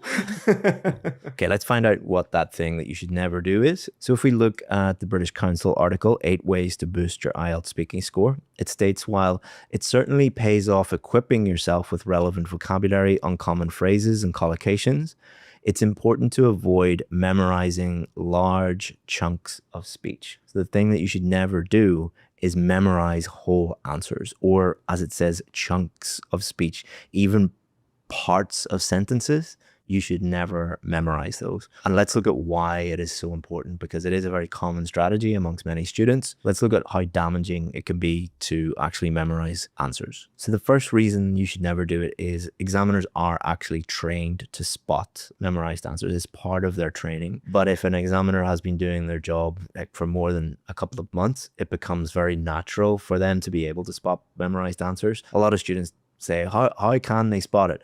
If you're doing the same thing again and again all day, every day, it becomes extremely easy, and it's easy to spot the difference between a memorized answer and a normal answer. And the other thing is that it can be quite insulting, because if you memorize an answer and you give it to the examiner, what you're basically saying to the examiner is like, I'm trying to trick you. I'm smarter than you. I'm trying to outsmart you. You're not. And it's quite insulting. You know, the examiner isn't going to give you a lower mark for feeling insulted, but they definitely will give you a lower mark because you've memorized answers. So that's more, you know, whole sentences or whole paragraphs or whole answers that students memorize. But let's go down to a more granular level of memorizing phrases or parts of sentences. If you think about it, which phrases are the ones that examiners hear the most? Filler, like connecting words, probably. Definitely, that would be a type of word that they would hear. But the ones that they will hear the most are the ones contained in the most popular YouTube videos that are teaching memorization. Really? Yes. So the more popular the person teaching it, or the more popular or the higher up on Google it is, the more it's clicked on, the higher frequency the examiners hear that, and the more likely the examiner is go like, okay, you've just memorized this. So you need to be very, very careful with this strategy. Especially, I think a lot of students see the number of views on a video, or they see like, this is a big popular teacher, therefore I can trust them. The opposite is true. The more it is used, the less likely it is to be effective. And the more likely it is that the examiner will spot it immediately. Believe me, it's very easy to spot. Could you give us examples of like 5 words off the top of your head that are very commonly thrown around? Yeah. Nowadays, in modern life, day by day, plethora is ubiquitous. Ubiquitous. Wow. Okay. And examiners will also play a really sneaky trick on you if they think that you're memorizing stuff. They will throw in a completely random topic, a question that they know you haven't prepared, and they'll throw that at you, and they'll base their score more likely on the answer to that answer. So that's how they deal with that. And because they know that you might have, okay, I've prepared an answer for this, I've prepared an answer for that, or I've memorized this. Like, okay, let's talk about, how AI will replace teachers in the future. And like, I have not really thought about, so if your answer to that is, I haven't really thought about that, you've just proved to the examiner, I can only deal with questions where my memorization techniques will work. Memorization and communication are two completely different things. Memorization and intelligence are two completely different things. And again, some of you come from educational backgrounds where you're taught rote learning, and many of you believe that memorization is, does equal intelligence. For IELTS, that's not the case. In the Western world, that is not the case. We do not really learn through rote learning and memorization. We learn in a completely different way. So not criticizing any countries or cultures or anything like that, but you need to be aware of the system that you're trying to apply to, which is the Western world. But what if they throw a question at us that we generally don't know anything about? How would we handle something like that? That's a good question. I think this is why students memorize answers and memorize chunks of language and things like that, because of this fear. They fear, what if I get a topic I know nothing about? So the first thing to remember is it's not a test of knowledge. It's a test of speaking. So let's do a little demo. Tell me about an Indian dish that you love and how do you cook it? An Indian dish that I love would be chicken and rice. It's a sort of curry, and I like it spicy. And a lot of people in my family love it too. So it's usually, we all like spicy, so it's usually the same taste, and it has been for a lot of years. We put some potatoes in there and we eat it with plain boiled rice, and it's delicious. Now tell me about an Irish dish and how you cook it. I don't know. Okay. Imagine we're in the speaking test. What would you say? I don't know much about Irish food, so I haven't cooked an Irish dish, but I would love to know. Exactly. So you haven't just said, I don't know. You've explained to the examiner, I'm not from Ireland. I don't know anything about Irish cooking, but I would love to know more about it. That will send a signal to the examiner that, okay, they don't know much about this topic. It's not a speaking problem because they were able to clearly explain why they know nothing about Irish cooking. They were able to clearly communicate that. And the examiner will then go, okay, she probably knows more about another topic. Let's talk about something else. And then you'll demonstrate how great your English is. And remember, your answer doesn't hinge on one bad answer. That's why they ask you a range of different topics and 3 different parts. So always be honest with the examiner if you don't know anything about that topic. Like, don't do it if you don't feel just, oh, I don't really prefer that topic, or it's a little bit uncomfortable. If that's the case, you just give the examiner as much as you know and be very open. Like, I don't know a huge amount about this topic, but here's what I would say. That is far more impressive than somebody who memorizes answers for topics they're expecting, and then you ask them about something like Irish cooking, and they're just like, I don't know. So always think about that. And it's also unusual that the examiners will ask you multiple topics and multiple questions about things that you don't know anything about. In general, they will ask you things that the vast majority of the whole world will be able to answer give some kind of an answer. Yeah. And it's also usually in part 3, right? Where they ask you. Yeah, like part 3 is where they're trying to really stretch you. So part 3, if they're asking you more difficult questions, it's because they think you're good. It's because they think you deserve a band 7, 8, or 9. They have a range of different questions that they can ask you. And if they're asking you increasingly difficult questions, that's a good sign, because they know that you can cope with those, and they're maybe thinking, does this person deserve an 8 or 8.5 or 9? Let's ask them really difficult questions. They don't. If they think that you're like a band 5, band 6, they won't ask you that many difficult questions in part 3. So be happy if you get them. Oh, good to know.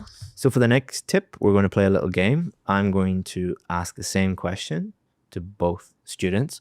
One of them will answer it normally. The other one will try and use the tip as much as possible. Again, I want you to try and think about what they're doing, think about the tip, what it might be, and the difference in the level of answers. How do you think education will change in the future? I believe everything is going to become more digital, and people are going to rely more on devices and gadgets for studying instead of pen and paper and books like it used to be back in the days.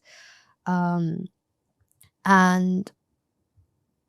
also, I feel like they'll find their educational materials online instead of in books like we used to have. How do you think education will change in the future? Oh, I'm over the moon that you've asked me this question because I'm a teacher myself. I think the reason people criticize today's education is because there's this concept of the grass always being greener on the other side. In the future, the focus will perhaps be a lot more on critical thinking rather than memorizing information like unfortunately, we have today. But I think the icing on the cake with education in the future is that although it's a double-edged sword, people will be able to focus on things that are more important.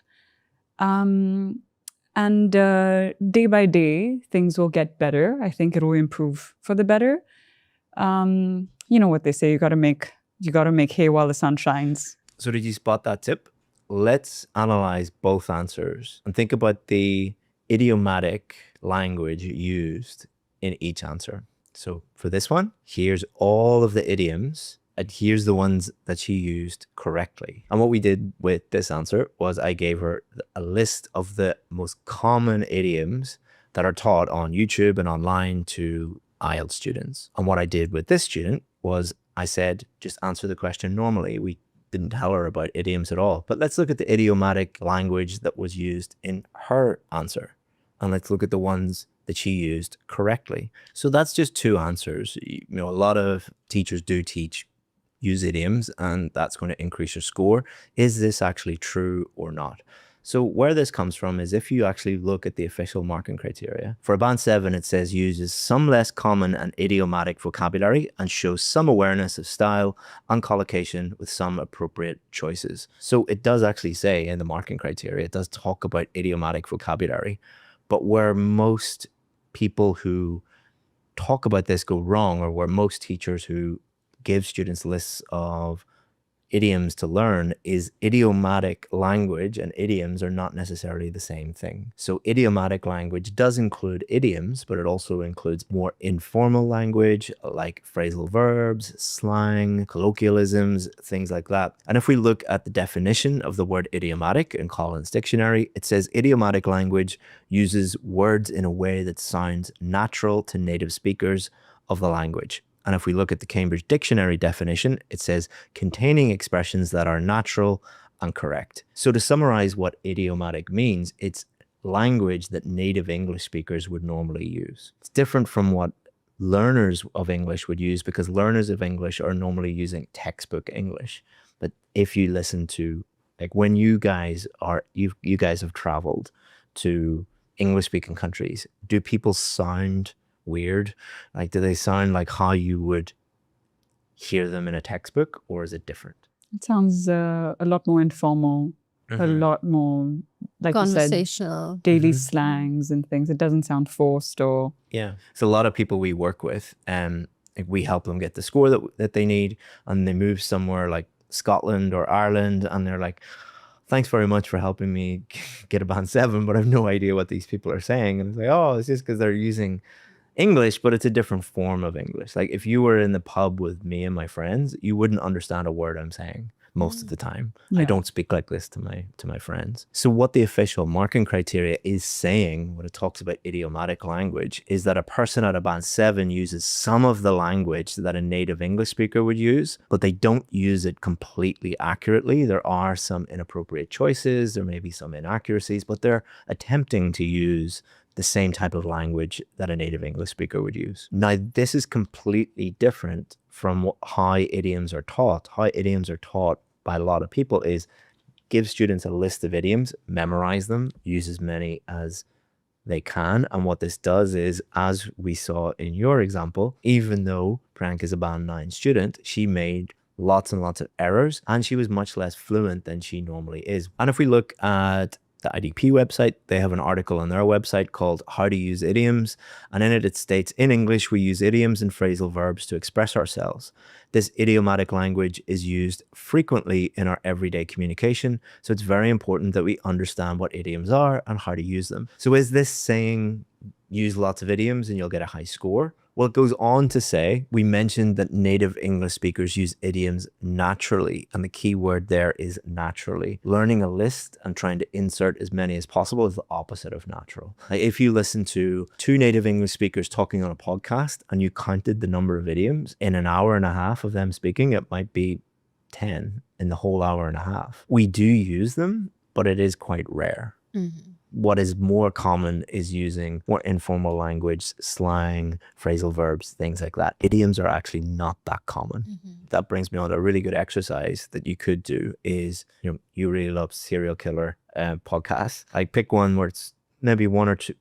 Conversational English is best for this. So maybe 2 or 3 people talking about the topic, and listen and try and notice not just the idioms, but the slang that they use. Normally that will be things that you don't really understand, or maybe local language that they're using, or phrasal verbs. Write down something that you don't understand. Don't write down all the things you do understand. This is already in your brain, but anything you don't understand, just note it down. And then most YouTube videos have transcripts where you could actually go and look at the transcript, look at it in context, guess what that means, and then do a quick Google search, check what it means.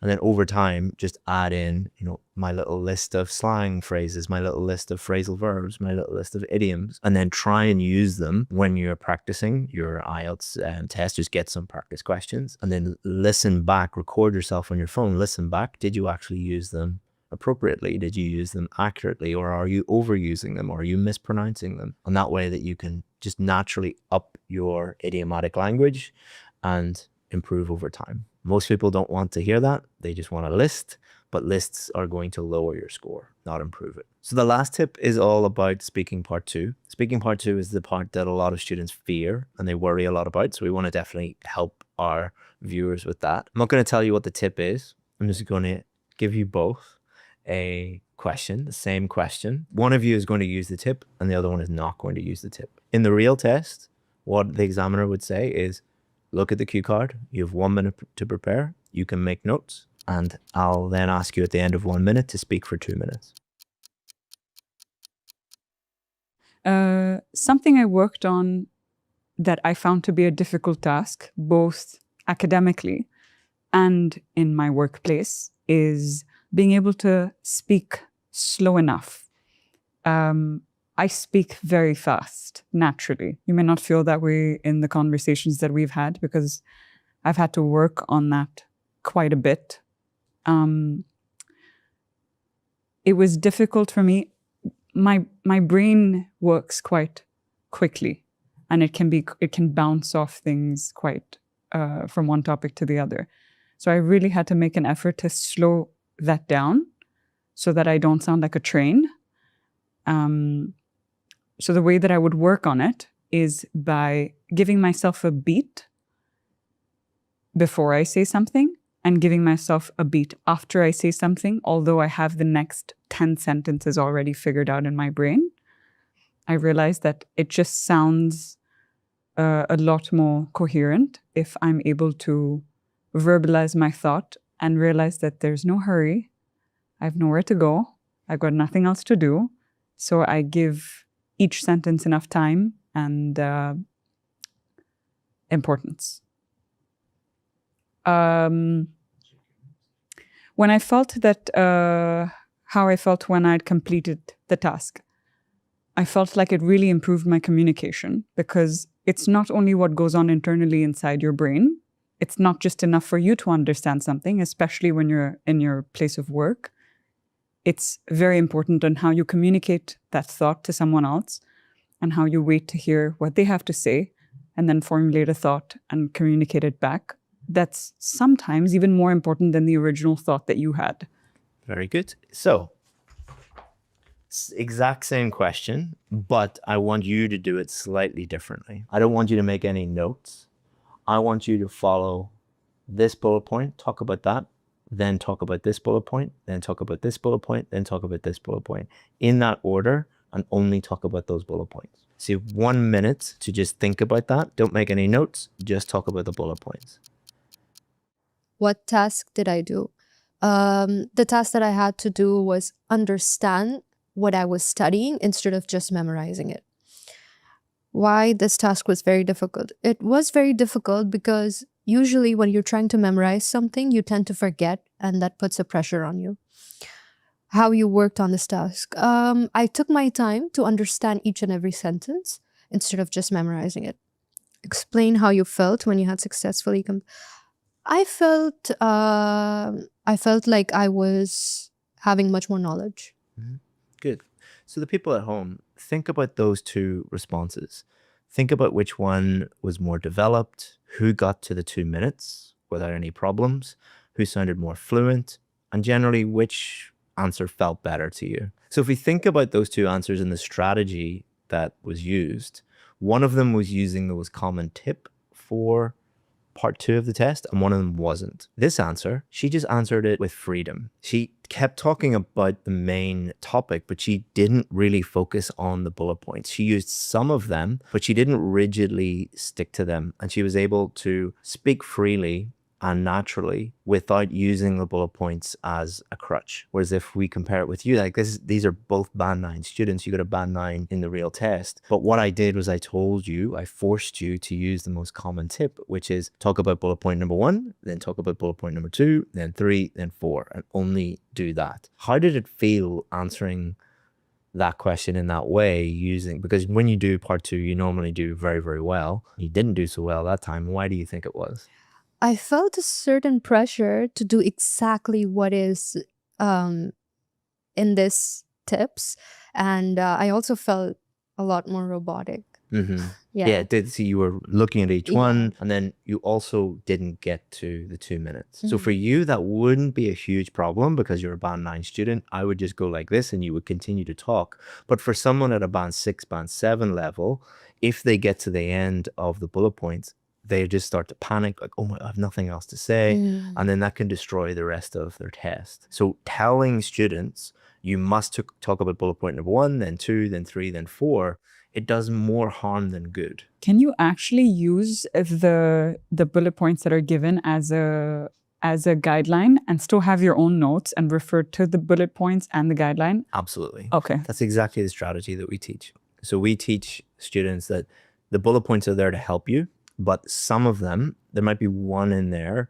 Like, for example, they often say, how did you feel? Some people like me, I don't like talking about my feelings. So and even as a native English speaker, I'd be like, that's an intrusive question. And I would start to sound very bad. But like what happened with you, if you stick rigidly to the bullet points, some of them, like, for example, there might be one that says, like, talk about your phone. What brand is it? Like, oh, it's Apple. Like, what else am I going to say about it? That's 3 seconds out of 2 minutes. So often people will get to the end of the bullet points after 45 seconds or 60 seconds. And then it's like, oh, I have a new mountain to climb. I now I have to think about more things to say. So what we teach students is look at the 4 bullet points.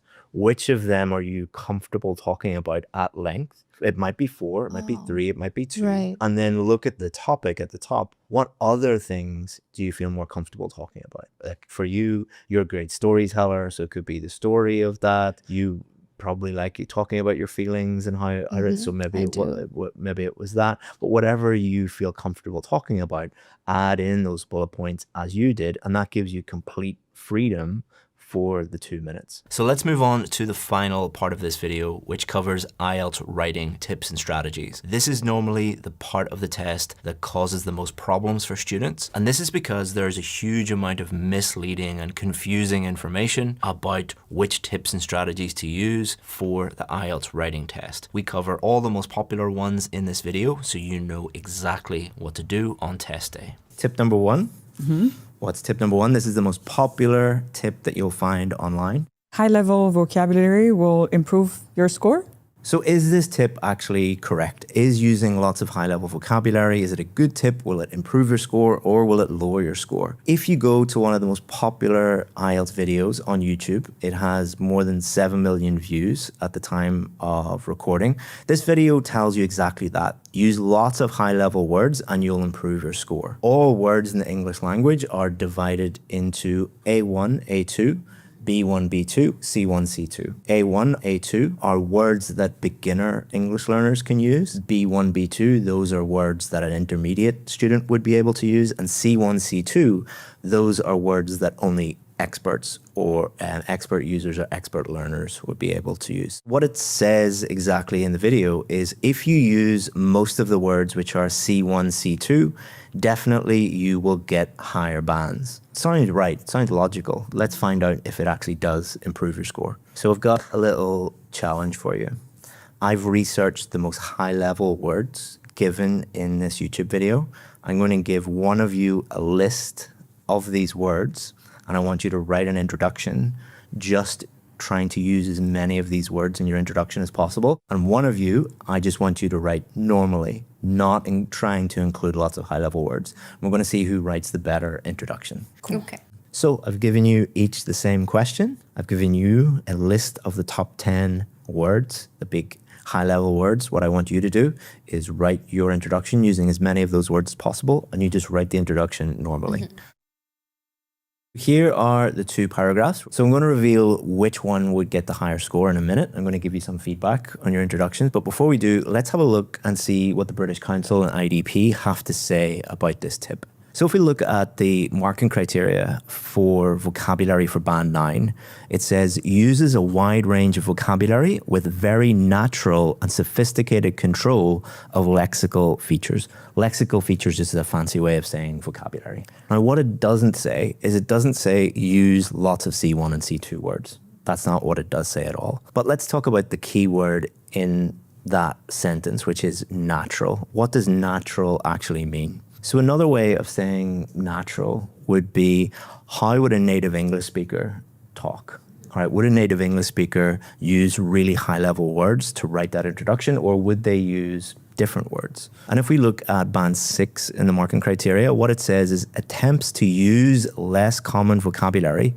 but with some inaccuracy. And this is probably the most common band score for most students. If you look at the data, Band 6 is probably the most common. And what it's really saying is the examiner looks at your essay and they see that you're trying to use more advanced words, but you're making lots of mistakes. So what the criteria is saying, the difference between Band 9 and Band 6 and what you should do to move from, say a Band 6 up to a Band 7, 8, or even 9, is you need to have a balance between the level of words that you're using. You should use some high-level words. You should have a good range, but you need to balance that with accuracy. There's no point in putting in big, complicated words if there's spelling mistakes or meaning mistakes or other mistakes. Does that make sense? Yeah, it It does. So now let's look at what IDP say. IDP say about this: writing is a means of communicating your thoughts to the reader. This is extremely important because they're saying it's not a vocabulary test, it's a writing test. Why are you actually writing? You're writing to show that when you move to London or you move to New York and you get a job there and you're writing an email or you're writing a letter to someone or whatever you're doing, when the person reads your email or reads your letter, can they understand what you're saying? Okay. So if you're using lots of high-level vocabulary and making lots of mistakes, is that going to be good for the reader or not so good? It's counterproductive. Yeah. And it also says, therefore, make use of vocabulary that is easy to understand. Which is easier to understand? Lots and lots of big, complicated words, or just normal words that convey meaning correctly? I think the latter. And let's see, we'll see in your essays in a minute. Also, it says, only use words you can spell. Because if you memorize lots of big words, what's going to happen? You won't fully understand them and you'll make spelling mistakes. And if you make a spelling mistake, it doesn't improve your score if you have a big word. It actually lowers your score. It's only going to improve your score if you use it correctly.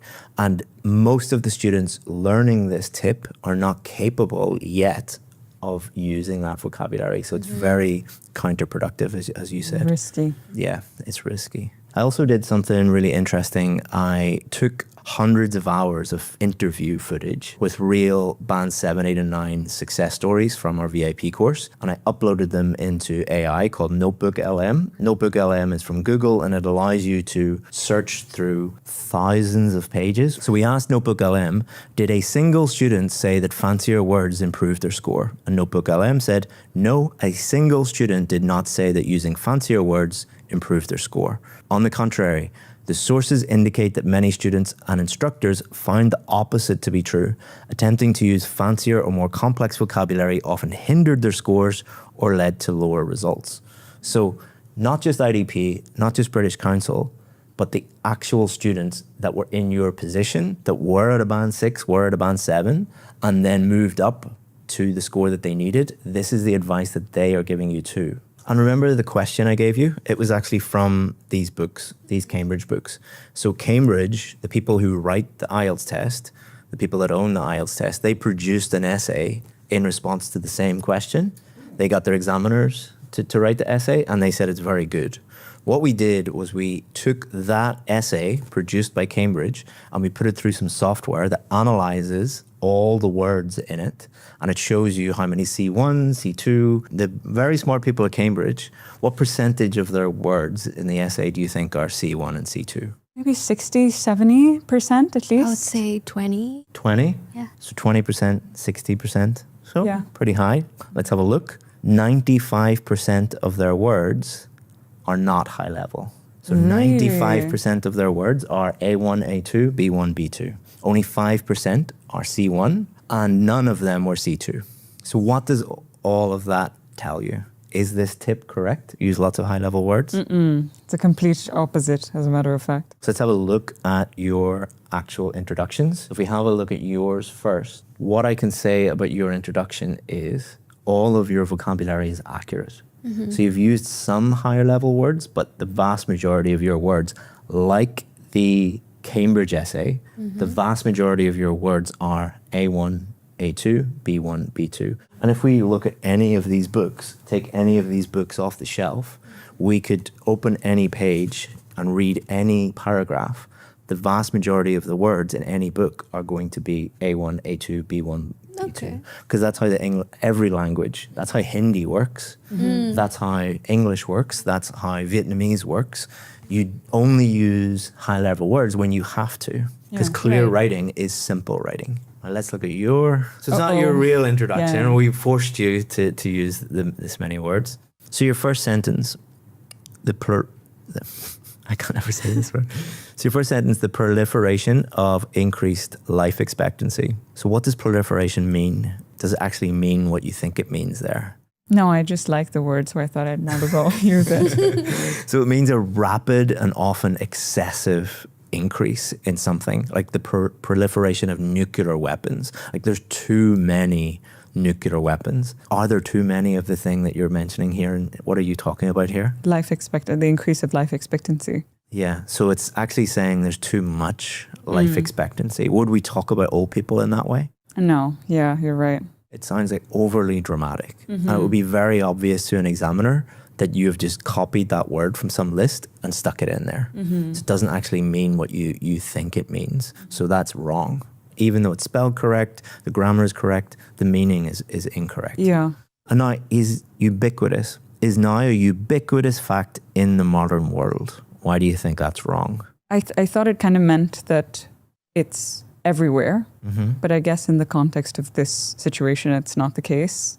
Is it the case that this is happening everywhere in every country, in every part of that country? No. All over the world? No. So again, is it accurate? No.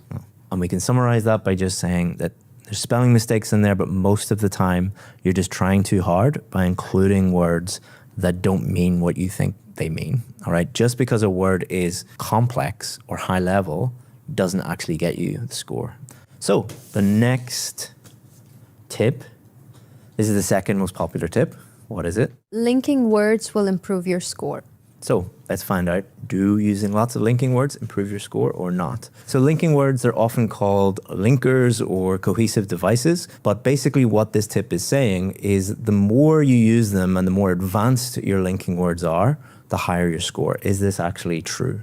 So what I did was I had a look at Google and I Googled IELTS linking words and I found the most popular article at the top of Google, and they say they need more connecting words for IELTS higher band descriptors. So it's very, very clear what they're saying. Well, let's see if that is actually true. So what I've also done is I've looked at the most popular YouTube video on this topic, and they say to get a higher score in IELTS writing, you must use some more formal linking words. When they say formal, they mean advanced or academic. So they're saying exactly the same thing. So the most popular article and the most popular YouTube video are all saying to you, use lots of linking words and make them advanced, make them formal, make them academic, and that's going to magically boost your score. Is this actually true? I'm going to give you a challenge again. I want you to continue your essay, write the first main body paragraph. You are going to write it normally, and you are going to include as many different of these most popular linking words as you can in your essay. And these are the same linking words that I found in these articles and in these videos. So let's have a look at your sample essays and see what you did. You have 1, 2, 3, 4, 5, 6 linking words in one paragraph. Yeah. So would an examiner notice that? And why would they notice it? They probably would. Because it feels like I'm trying to stretch out my answer a bit and just add words that don't do anything to the substance. That's a good point. One of the reasons why students love these linking words is they're afraid that they won't go over 250 words. They're like, I know these things, I've memorized these things, let's just put them in and that'll get us over 250 words. But the problem with that strategy is it's not a word count test. It's not how many words can you write. Is the collection of those words leading to a clear essay. So if we have a look at all of the linking words here, you'll find all of these errors. So you can see the vast majority of the linking words have some kind of problem with them. So where in your essay or in your paragraph here did you decide to put a linking word? Over here, I said for instance. Why did you do that? Because I wanted to give an example.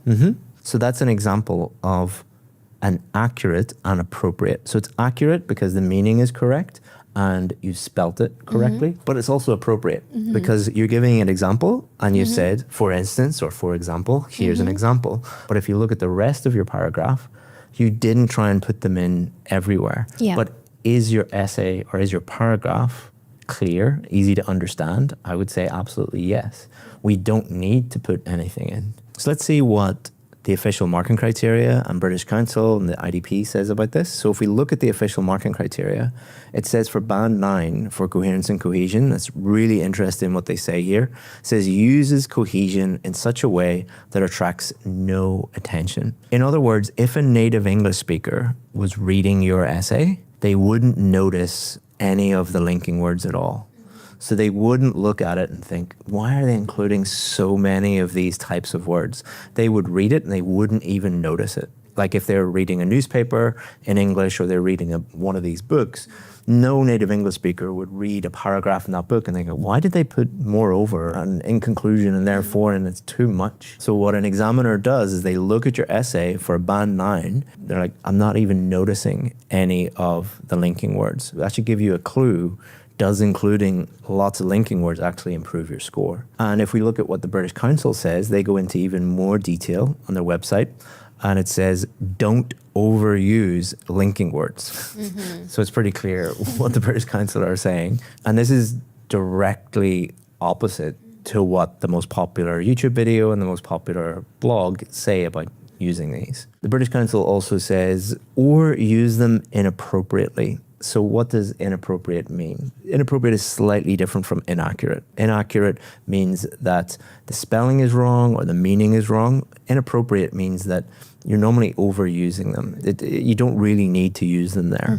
So this is a problem with people who try and insert them a little bit too much. So keep it more natural, basically. Exactly. They also say don't always use linking words at the beginning of sentences. Again, the British Council is being very clear here. The reason why they're saying that is because the examiners at the British Council see this every single day, where they read essays and at the beginning of every sentence, it has a linking word in there. And the reason why many students do this is because they memorize templates. And the templates will have basically the linking word at the beginning of every sentence, and then it'll say insert idea or insert explanation or insert example. This is why people who memorize templates end up getting a band 5 or a band 6. And if we go to the IDP website, it only shows the simplest linking words. It gives you linking words, but it only shows the simplest ones. So why would IDP, who make the test and hire the examiners to score your essay, why would they give you that? And if we go back to the marking criteria and have a look for band 6 for coherence and cohesion, it says uses cohesive devices effectively, but cohesion within or between sentences may be faulty or mechanical. So what does that mean? So faulty means you're using them inappropriately or inaccurately. Mechanical means is you are inserting them kind of robotically. So start of every sentence, put one in. Middle of sentence, put one in. So you're just acting like a robot and putting them in at every opportunity. And again, that's why templates have such problems. So we'll have a look at what Notebook LM said about the hundreds of success stories. What did they say about linking words? So what it says was students improved their scores by moving away from the idea that more complex or numerous linking words equated to a higher score. So at home, which one do you think is better? This one. Sorry. That one. So let's move on to tip number 3. This is the third most popular tip on IELTS Writing Task 2 that I could find on the internet. Grammatical range will increase your score? So what they're talking about when they talk about grammatical range is the complexity of your sentences. Are you using more complex sentences or simpler sentences? Or are you using more tenses, like a variety of different tenses, or just one tense throughout your whole essay? Or are you using a variety of different grammatical structures within your essay? Are you capable of doing that? And you'll often hear teachers debating whether range is more important. It's more important to have lots of tenses, lots of grammatical structures, lots of complexity, or is accuracy more important? How many grammatical errors are you making? Generally, it's like a balance between the two. So which one is more important? So your challenge is, what I want you to do is take the same question. So you've got your introduction, main body paragraph 1, main body paragraph 2. I want you to write main body paragraph 2, but play it safe. I want you to focus on accuracy, not making any grammatical errors. Okay.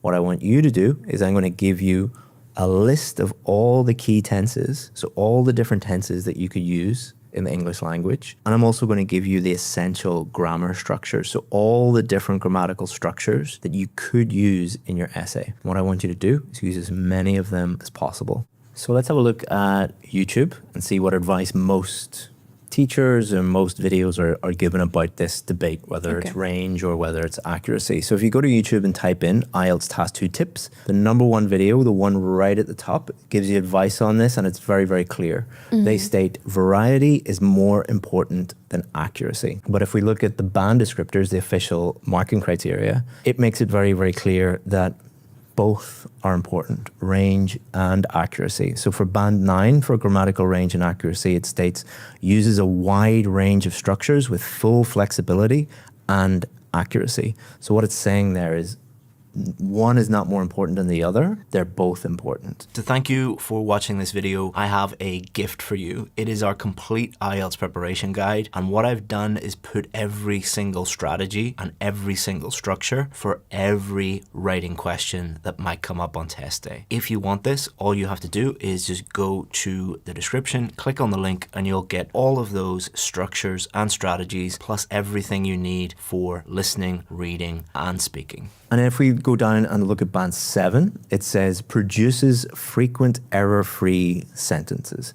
This is really crucial that you understand what an error-free sentence is. What do you think an error-free sentence is? Make no errors. Make no errors at all, or no grammatical errors or vocabulary or spelling errors, or? I think grammatical. Yeah, so spelling isn't included in grammar. meaning mistakes with vocabulary wouldn't be included.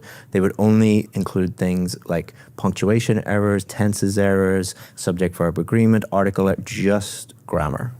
So what it's actually telling us here is the importance of error-free sentences. So the more error-free sentences you have, the higher your score is going to be. That's absolutely crucial to understand that. What does frequently produces mean? Good question. So frequently means more than 50%. Okay. So an examiner should be able to look at your essay, literally count the number of sentences. So if there are 13 sentences in your essay, for a band 7, you would need at least 7 of them, more than 50%, to have 0 grammatical errors in them.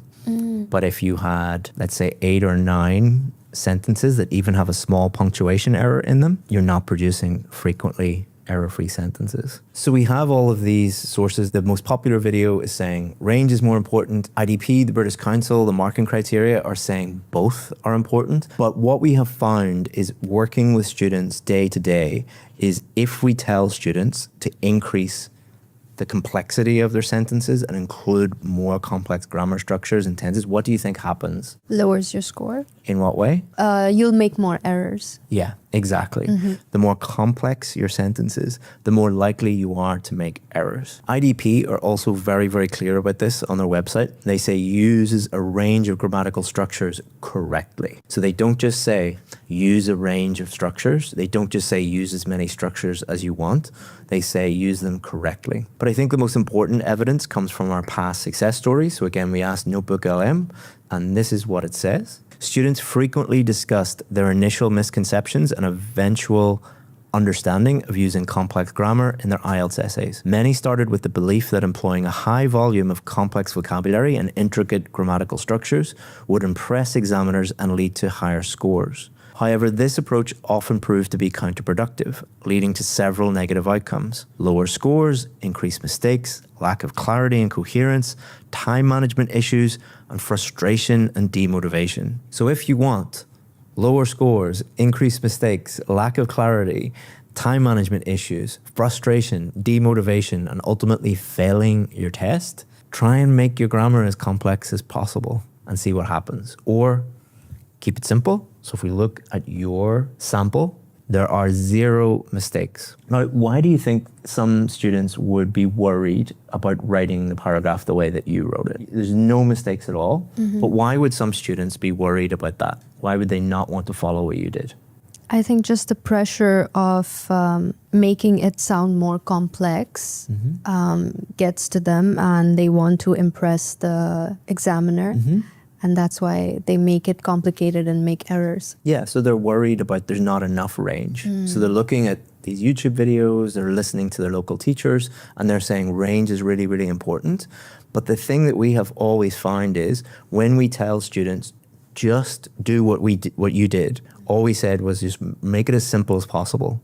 They naturally use a wide range of structures without even thinking about it. They do it naturally. So if we look at your sample here, there are complex sentences. For example, as people live longer, they naturally require more medical attention. So this is, first clause is dependent on the second. That's a complex sentence.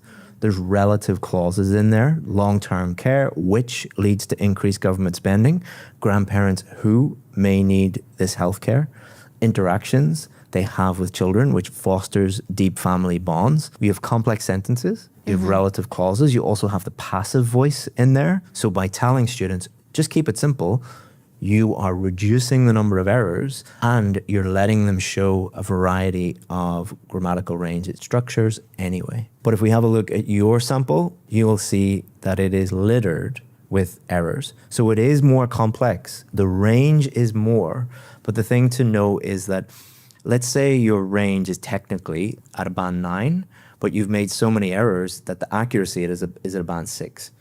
You don't get like the middle band between 9 and 6. You get a 6. So whatever the lowest of those two, range and accuracy, is, you will get that score. Remember we talked about error-free sentences? How many error-free sentences are on that page? 0. Exactly. Yeah. So the maximum you can get is a 6. Maximum. And if your grammar is at a 6, your coherence and cohesion is likely going to be closer to a 6 as well. Because what does coherence mean? It means, is your essay clear? Is that clear? Not very, no. No. The more mistakes, the less clear it is.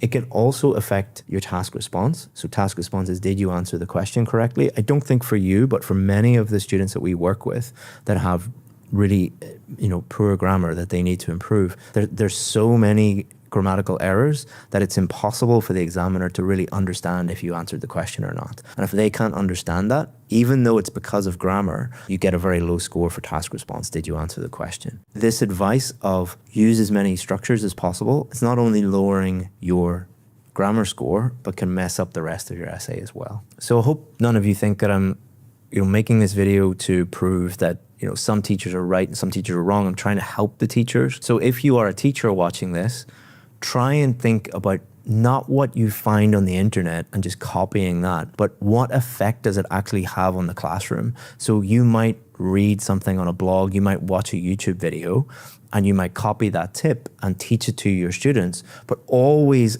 work with the students directly the way we're doing here. Look at the impact that tip has. Ask them, has this actually increased your score, and how do they feel about using that tip? So when I said to you, try and use as many different structures as possible, how did you feel? Overwhelmed. And I just felt like I had to focus on that rather than the content of what I was saying. Yeah, so many of the tips, again, I'm not criticizing teachers, but if you actually apply them in the classroom and ask students, how do you feel about this? Not only does it lower scores, but they feel things like they're overwhelmed, they're stressed. And do you want your students to feel overwhelmed and stressed in the classroom and fail their test? So always test it and see how it actually works in practice without just blindly copying it off the internet. Tip number 4 is the 4th most popular IELTS writing tip. Repeating words lowers your score? So again, what I did was I put this into YouTube, and the most popular YouTube video on this topic said, stop repeating vocabulary in IELTS speaking and writing. So very, very clear what they think on that. If you repeat words, it will lower your score. So let's check out what the official marking criteria says. We should always go to that document because that's the document the examiners use. It doesn't actually talk about repetition and repeating words until you get to band 4. So for band 4 for vocabulary, it states uses only basic vocabulary which may be used repetitively or which may be inappropriate for the task. Now, does that mean if you repeat a word, you get a band 4? What do you think? No, not automatically. I don't think so. Okay, we'll find out. So what I've done is I've taken, remember, the essay from Cambridge, and I put it into some software that shows the keyword density. So it takes words that are repeated many, many times, and this is what it shows. So people is repeated 10 times, population 4 times, longer 4 times, many, aging, older, many, many times. So the people at Cambridge are definitely saying, if you repeat a word, it's not a big deal. So if we just looked at the marking criteria and we looked at band 4, we interpreted that as if you repeat a word, you get a band 4. Every single one of our successful students would get a band 4 because there will always be at least one word that you will repeat. So what is the rule? How often is it okay to repeat words and which words are okay to repeat? So we took 100 of our band 7, 8 and 9 students' essays, and we put these 100 essays into the same software to identify if there are any words that are repeated again and again. The top 20 words make up 33.5% of all the words. These are words like a, and, at, the, very, very common words in the English language. And this isn't just the case for English. If you go and look at a book in Hindi, you will find some words are repeated again and again. All languages are the same. So somebody telling you, you can never repeat a word is going against language itself. That's how language works. There are certain words that have to be repeated again and again. Shouldn't we worry about repeating words at all? Good question. There are some words that you should try to vary. So what I'm going to do now is just teach you that rule so that you can be confident on test day and not worry about repeating words. Because the last thing we want is that you go into the test and you're consumed with worrying about all of these different things that you can and can't do.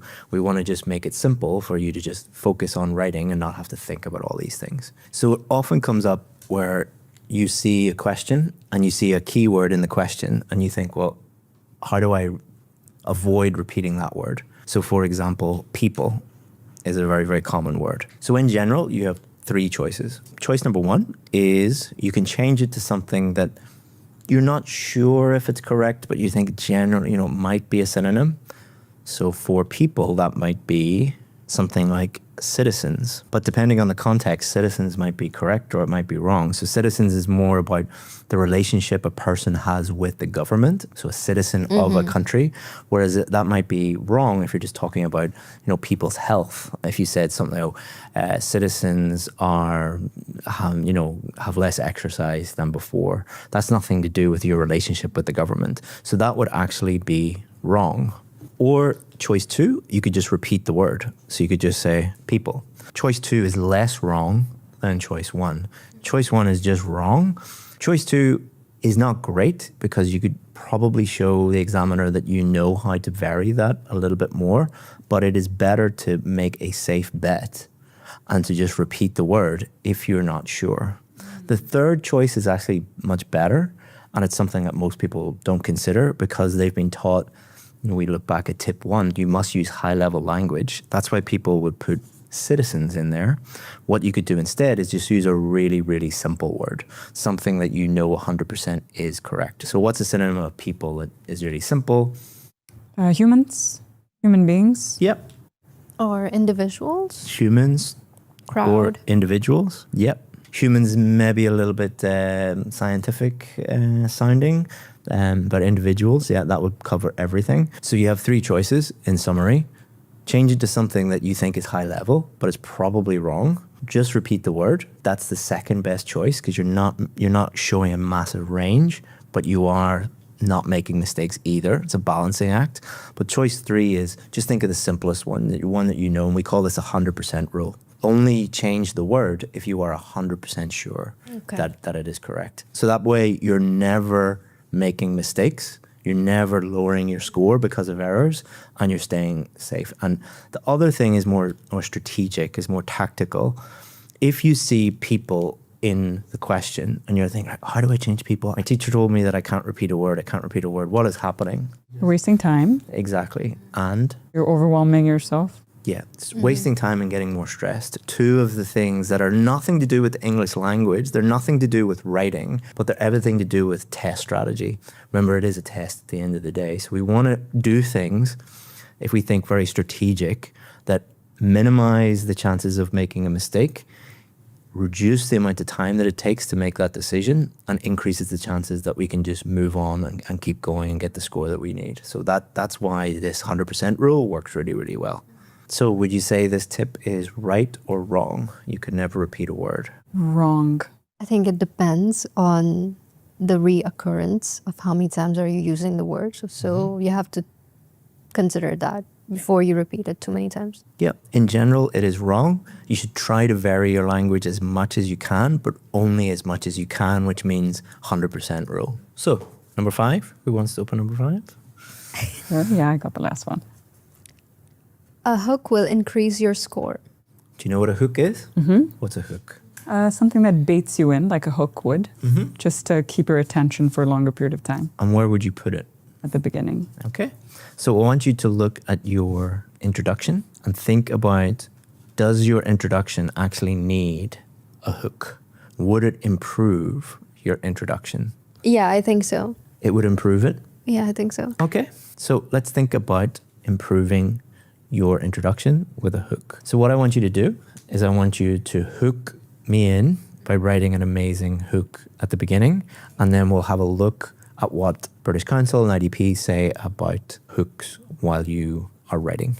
So when I searched Google and YouTube, I found a teacher who took this to a whole new level, and this is a very, very common way of teaching. And I'm not criticizing the teacher or the method. I'll help you teachers as well. I'll give you some advice on how to avoid this. But they have produced complete templates, and all the student has to do is just memorize the whole thing. There's lots of hooks at the beginning. There's lots of language they can memorize, and then just insert your ideas. But the hook seems to be very, very important here. So the important thing, if you're a teacher, is to think about why you're doing this.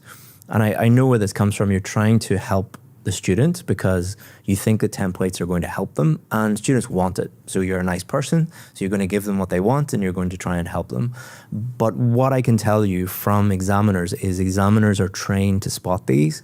And if you mark as many scripts as examiners do, you will see these again and again and again. And the examiner is allowed to give you 0 if they consider it just a complete fabrication. You're just memorizing an answer and giving it to them. So I know you're trying to help students, but you could be helping them fail the test. So be very, very careful with these. So then why do people include hooks in their answers? Well, I think hooks in general are to grab someone's attention. So it's like hooking a fish. So, but what I can tell you for sure is examiners do not need hooks because they are being paid. Only reason the examiner is looking at your essay is because they're being paid to do that. They would rather do anything else in the world than look at your essay. So by including a hook, you're not getting them to look at the fee that you paid is the hook. Well said. Well said. So let's have a look at what you did here. Nowadays, life expectancy is skyrocketing. Okay, does that add anything to your essay? Does it make it better? Not really. Does it make it worse in any way? I feel like it's just unnecessary. Yeah, and it's also There. repeating things. So it Right, says exactly. It's skyrocketing and it is increasing. Right, so it's redundant, all right?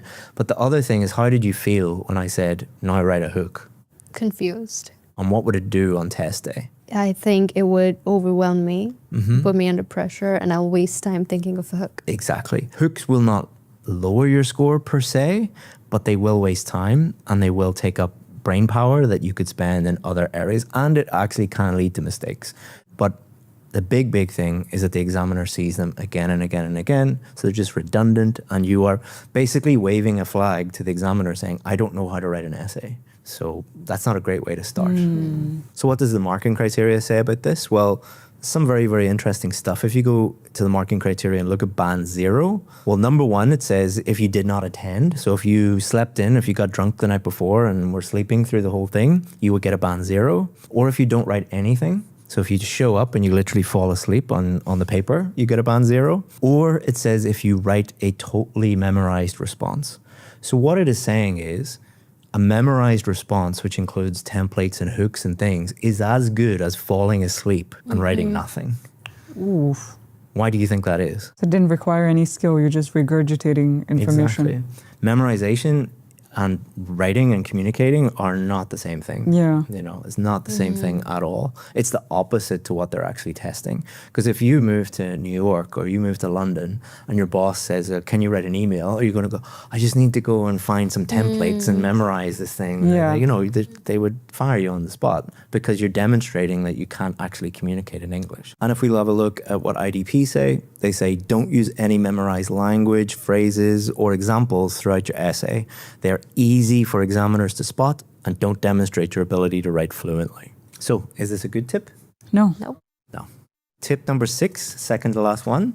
This is an interesting one, very controversial one. Oh, we like controversial. Idioms will increase your score? What do we think? Increase or decrease? Increase. Increase? No, wait. I think. If used, Told you it was controversial. if used sparingly and when appropriate, Okay. can be good, but too much of a risk to take to just throw in there and hope for the best. So if it's a general thing, then maybe no. Let's see. If you type idioms into YouTube, you'll find lots of videos. One of the most popular ones is like 40 awesome idioms. And this is specifically for IELTS writing. So this teacher is definitely indicating that idioms are awesome and you should use them in your writing, but is that actually good advice or not? So let's finish our essay with a great conclusion. I'm going to give you a list of idioms, all the most common idioms that I could find on YouTube, the ones that lots of people are suggesting improve your score. Include as many of them as you can in your conclusion. You just write your conclusion normally. So you both finished your conclusions? Yeah. Let's see what the marking criteria says about idioms. Well, the marking criteria actually says nothing about idioms. It's silent on idioms. But the speaking criteria talks a little bit about them. And that's where the clue is. But the speaking criteria doesn't talk about idioms. It talks about idiomatic language. And this is where the confusion comes from. They interpret that as idiomatic language, band 8, means use lots of idioms and you'll get a high score. The problem is that is just for speaking, and idiomatic language doesn't mean use lots of idioms. And if we look at the IDP website, when it talks about their guide to IELTS writing, it is 100% clear. It states don't use idioms. So again, this is not me attacking teachers, it's me trying to help the teachers. If you see something that on the surface looks like, oh, this is going to help students, actually dig a little bit deeper and look at the meaning of words that you might be a little bit unsure of. And if you look at idiomatic language, for example, you will find that it doesn't just mean idioms, and it is only really applicable to speaking, not to writing. And if we look at your conclusion, are there any problems with your conclusion? Yes. Way too many idioms. Goes around in circles, not really getting anywhere. There's a lot of cliches in there, like all in all, every coin has two sides, a double-edged sword. These are overused and redundant. Yeah. You've also misused the icing on the cake. Icing on the cake means that it's attractive but inessential. So icing on the cake is like we don't need this. It's not essential, but it's nice to have, you know? Sure. But you've misunderstood the meaning and talked about it being like primary. You'll see a lot of students write things like nowadays, in modern life, day by day, in this day and age, part and parcel.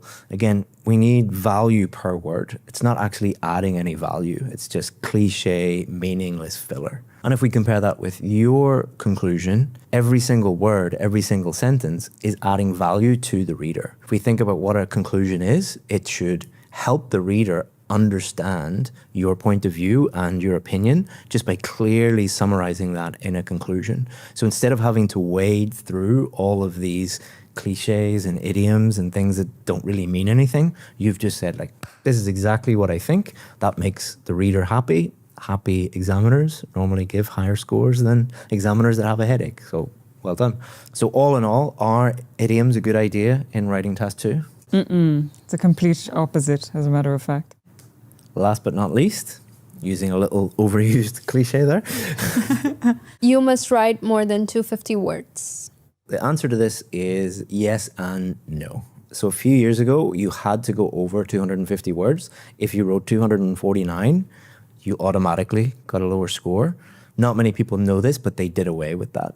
So if you're just under, but you write a great essay, you should be fine. But we never tell students that. Don't tell anybody. We shouldn't be saying this. The reason why we never say that to people is like it doesn't matter. Is if you say that to someone, again, this is thinking about strategically in the classroom. Students interpret that, or a lot of students interpret that as it doesn't matter. And really it does. So the sweet spot is if your essay is around 260 to 300, normally that's quite a good essay. But my essay, if it's over 300, is that a problem? Again, yes and no. So yours is about 330, 340. So you're about 10% over what we would recommend. So it's not a huge deal. But what we have found is when students start to go over 300, two things happen. One, the obvious one, they start to run out of time. Remember, you're not just doing task 2, you also have to do task 1 writing.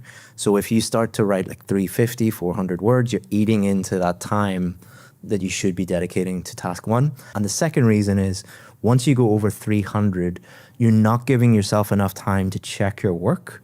And you can also start to make a lot more mistakes, start to go off on tangents. So again, it's this tactical way of thinking about the test is if you 260 to 300, you've got the best of both worlds. You wrote enough, but you also have time to check your work, correct any mistakes, and then move on to task 1 if you haven't done task 1 yet. Don't think in terms of 250. When you're practicing, count the number of words. And if it's between like 260 to 300, not exactly, but in and around there, then you're in the sweet spot. To thank you for making it to the end of this video, we have 2 gifts for you. We have 2 complete courses for you. If you're a beginner and you just want to understand the overall format of the test, I would recommend this 1-hour crash course. Or if you want to go into a lot of detail, this 11-hour course is the most detailed, most comprehensive IELTS course you will find on YouTube.